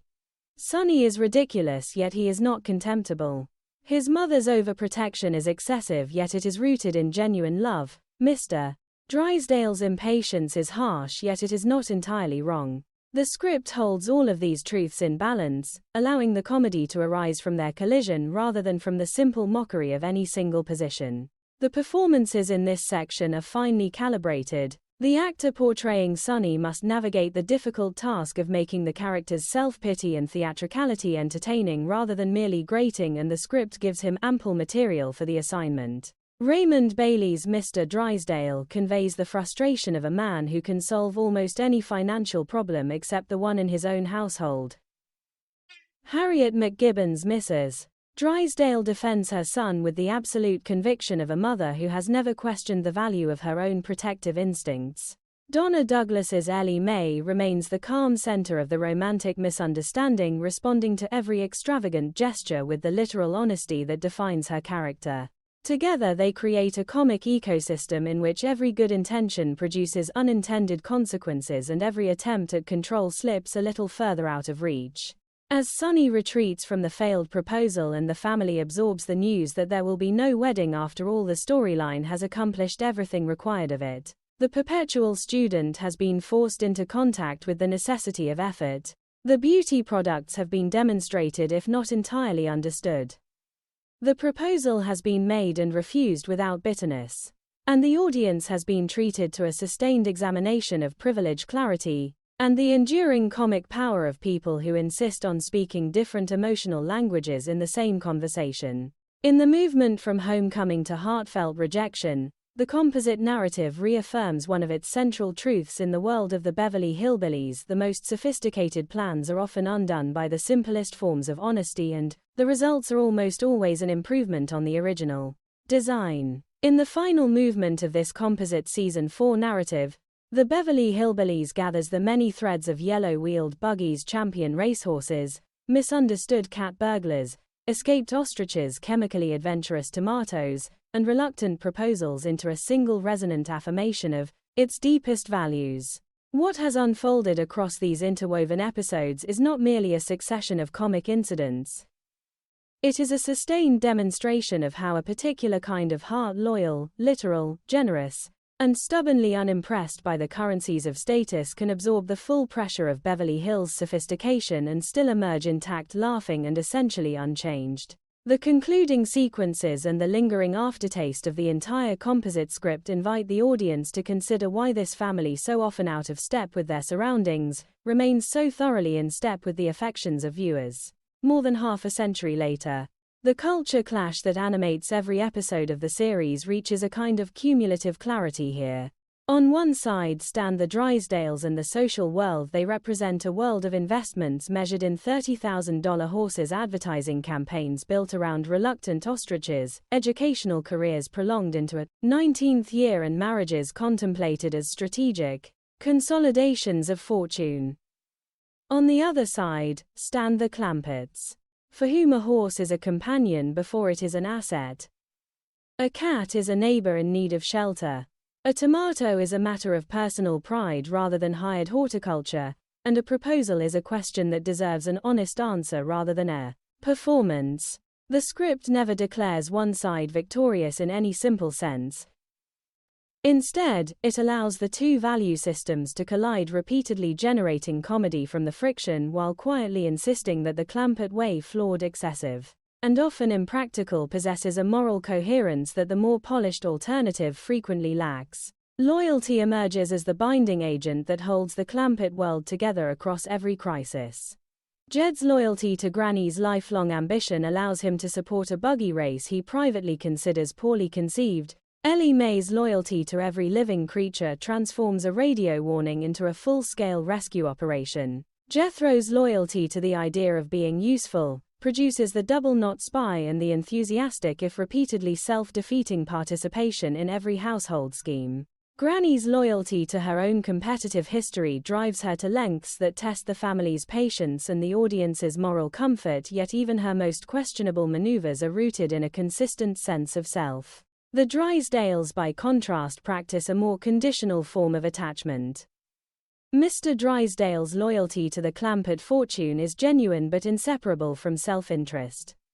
Mrs. Drysdale's loyalty to her son expresses itself as protection from effort rather than preparation for life. The difference is not absolute, yet it is decisive. The Clampetts remain loyal to one another even when that loyalty is inconvenient. The surrounding world remains loyal primarily when loyalty aligns with advantage.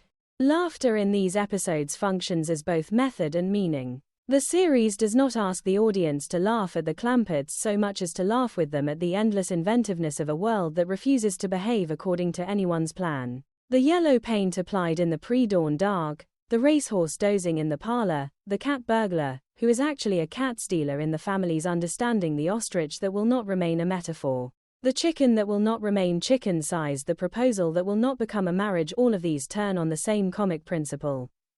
Human intention meets living reality, and living reality declines to cooperate. The laughter that results is affectionate because the intentions themselves are rarely mean. Even Granny's most self-serving maneuvers carry the mitigating weight of long memory and genuine need. Even Mr. Drysdale's most transparent calculations are softened by his reluctant fondness for the family that drives him to distraction. The series trusts its audience to hold amusement and sympathy in the same hand, and that trust is one of the secrets of its lasting charm. The performances that make this balance possible remain one of the great ensemble achievements of 1960s television. Buddy Ebsen's Jed supplies the quiet moral center around which every larger chaos can revolve without flying apart. His gift for playing decency without dullness allows the character to serve as both participant in the comedy and gentle judge of its excesses. Irene Ryan's Granny is a force of nature contained just barely within the frame of situation comedy. She is fierce, vulnerable, cunning, and deeply loyal, often in the same speech, and Ryan's ability to navigate those shifts without losing the character's essential coherence is a continual wonder. Max Baer Jr.'s Jethro transforms limited intellect into expansive comic possibility. His enthusiasm is never entirely foolish because it is never detached from the desire to belong and to contribute. Donna Douglas's Ellie Mae embodies a purity of heart that could easily have become sentimental and instead remains specific, practical, and quietly funny. Around this central quartet, Raymond Bailey's Mr. Drysdale and the recurring figures of Miss Hathaway and Mrs. Drysdale provide the necessary counterweight of a world that believes itself more sophisticated and repeatedly discovers the limitations of that belief. Historically, the mid-1960s were years of accelerating social change, generational tension, and growing skepticism toward established institutions. The Beverly Hillbillies offered its audience a weekly reminder that certain older forms of loyalty, clarity, and humor retained their power even as the culture around them shifted. The show did not argue for a return to the past. It simply placed the values of that past in active conversation with the present and allowed the conversation to generate laughter rather than lectures. The composite narrative examined here with its races and traps, its birds and proposals functions as a particularly complete version of that conversation. Every major character is given room to pursue a goal, to encounter resistance, and to reveal the shape of their heart under pressure. The fact that the Clampett heart remains the most expansive and the most consistent is not presented as a triumph of simplicity over complexity. It is presented as a fact of the moral landscape the series has constructed, and the audience is invited to find that fact both entertaining and quietly reassuring. The lasting charm of the series resides in its refusal to condescend to any of its characters or to its audience. The Clampetts are never reduced to caricatures of rural ignorance. Their misunderstandings are real, yet they arise from a coherent and often superior moral logic.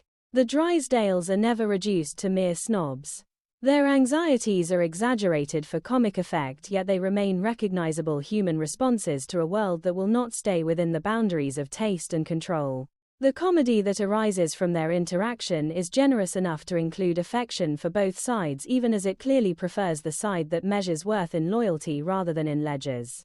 As the final echoes of rejected proposals and escaped birds fade, the composite script leaves its audience with a renewed appreciation for the peculiar magic of this family and this show. In an era of television that has grown more cynical, more fragmented, and more uncertain of its own heart, the Clampetts continue to offer the simple, radical proposition that people can remain themselves comically, stubbornly, loyally, themselves, even when the world around them insists on different terms. The yellow wheels still gleam. The traps are still set for dangers both real and imagined. The tonic still threatens to improve nature beyond recognition. And the heart that holds it all together still beats with the same generous, ridiculous, and irreplaceable rhythm. That heart, more than any single gag or plotline, is the reason these episodes continue to reward attention and the reason the Beverly Hillbillies remains one of the most enduring achievements of American popular comedy,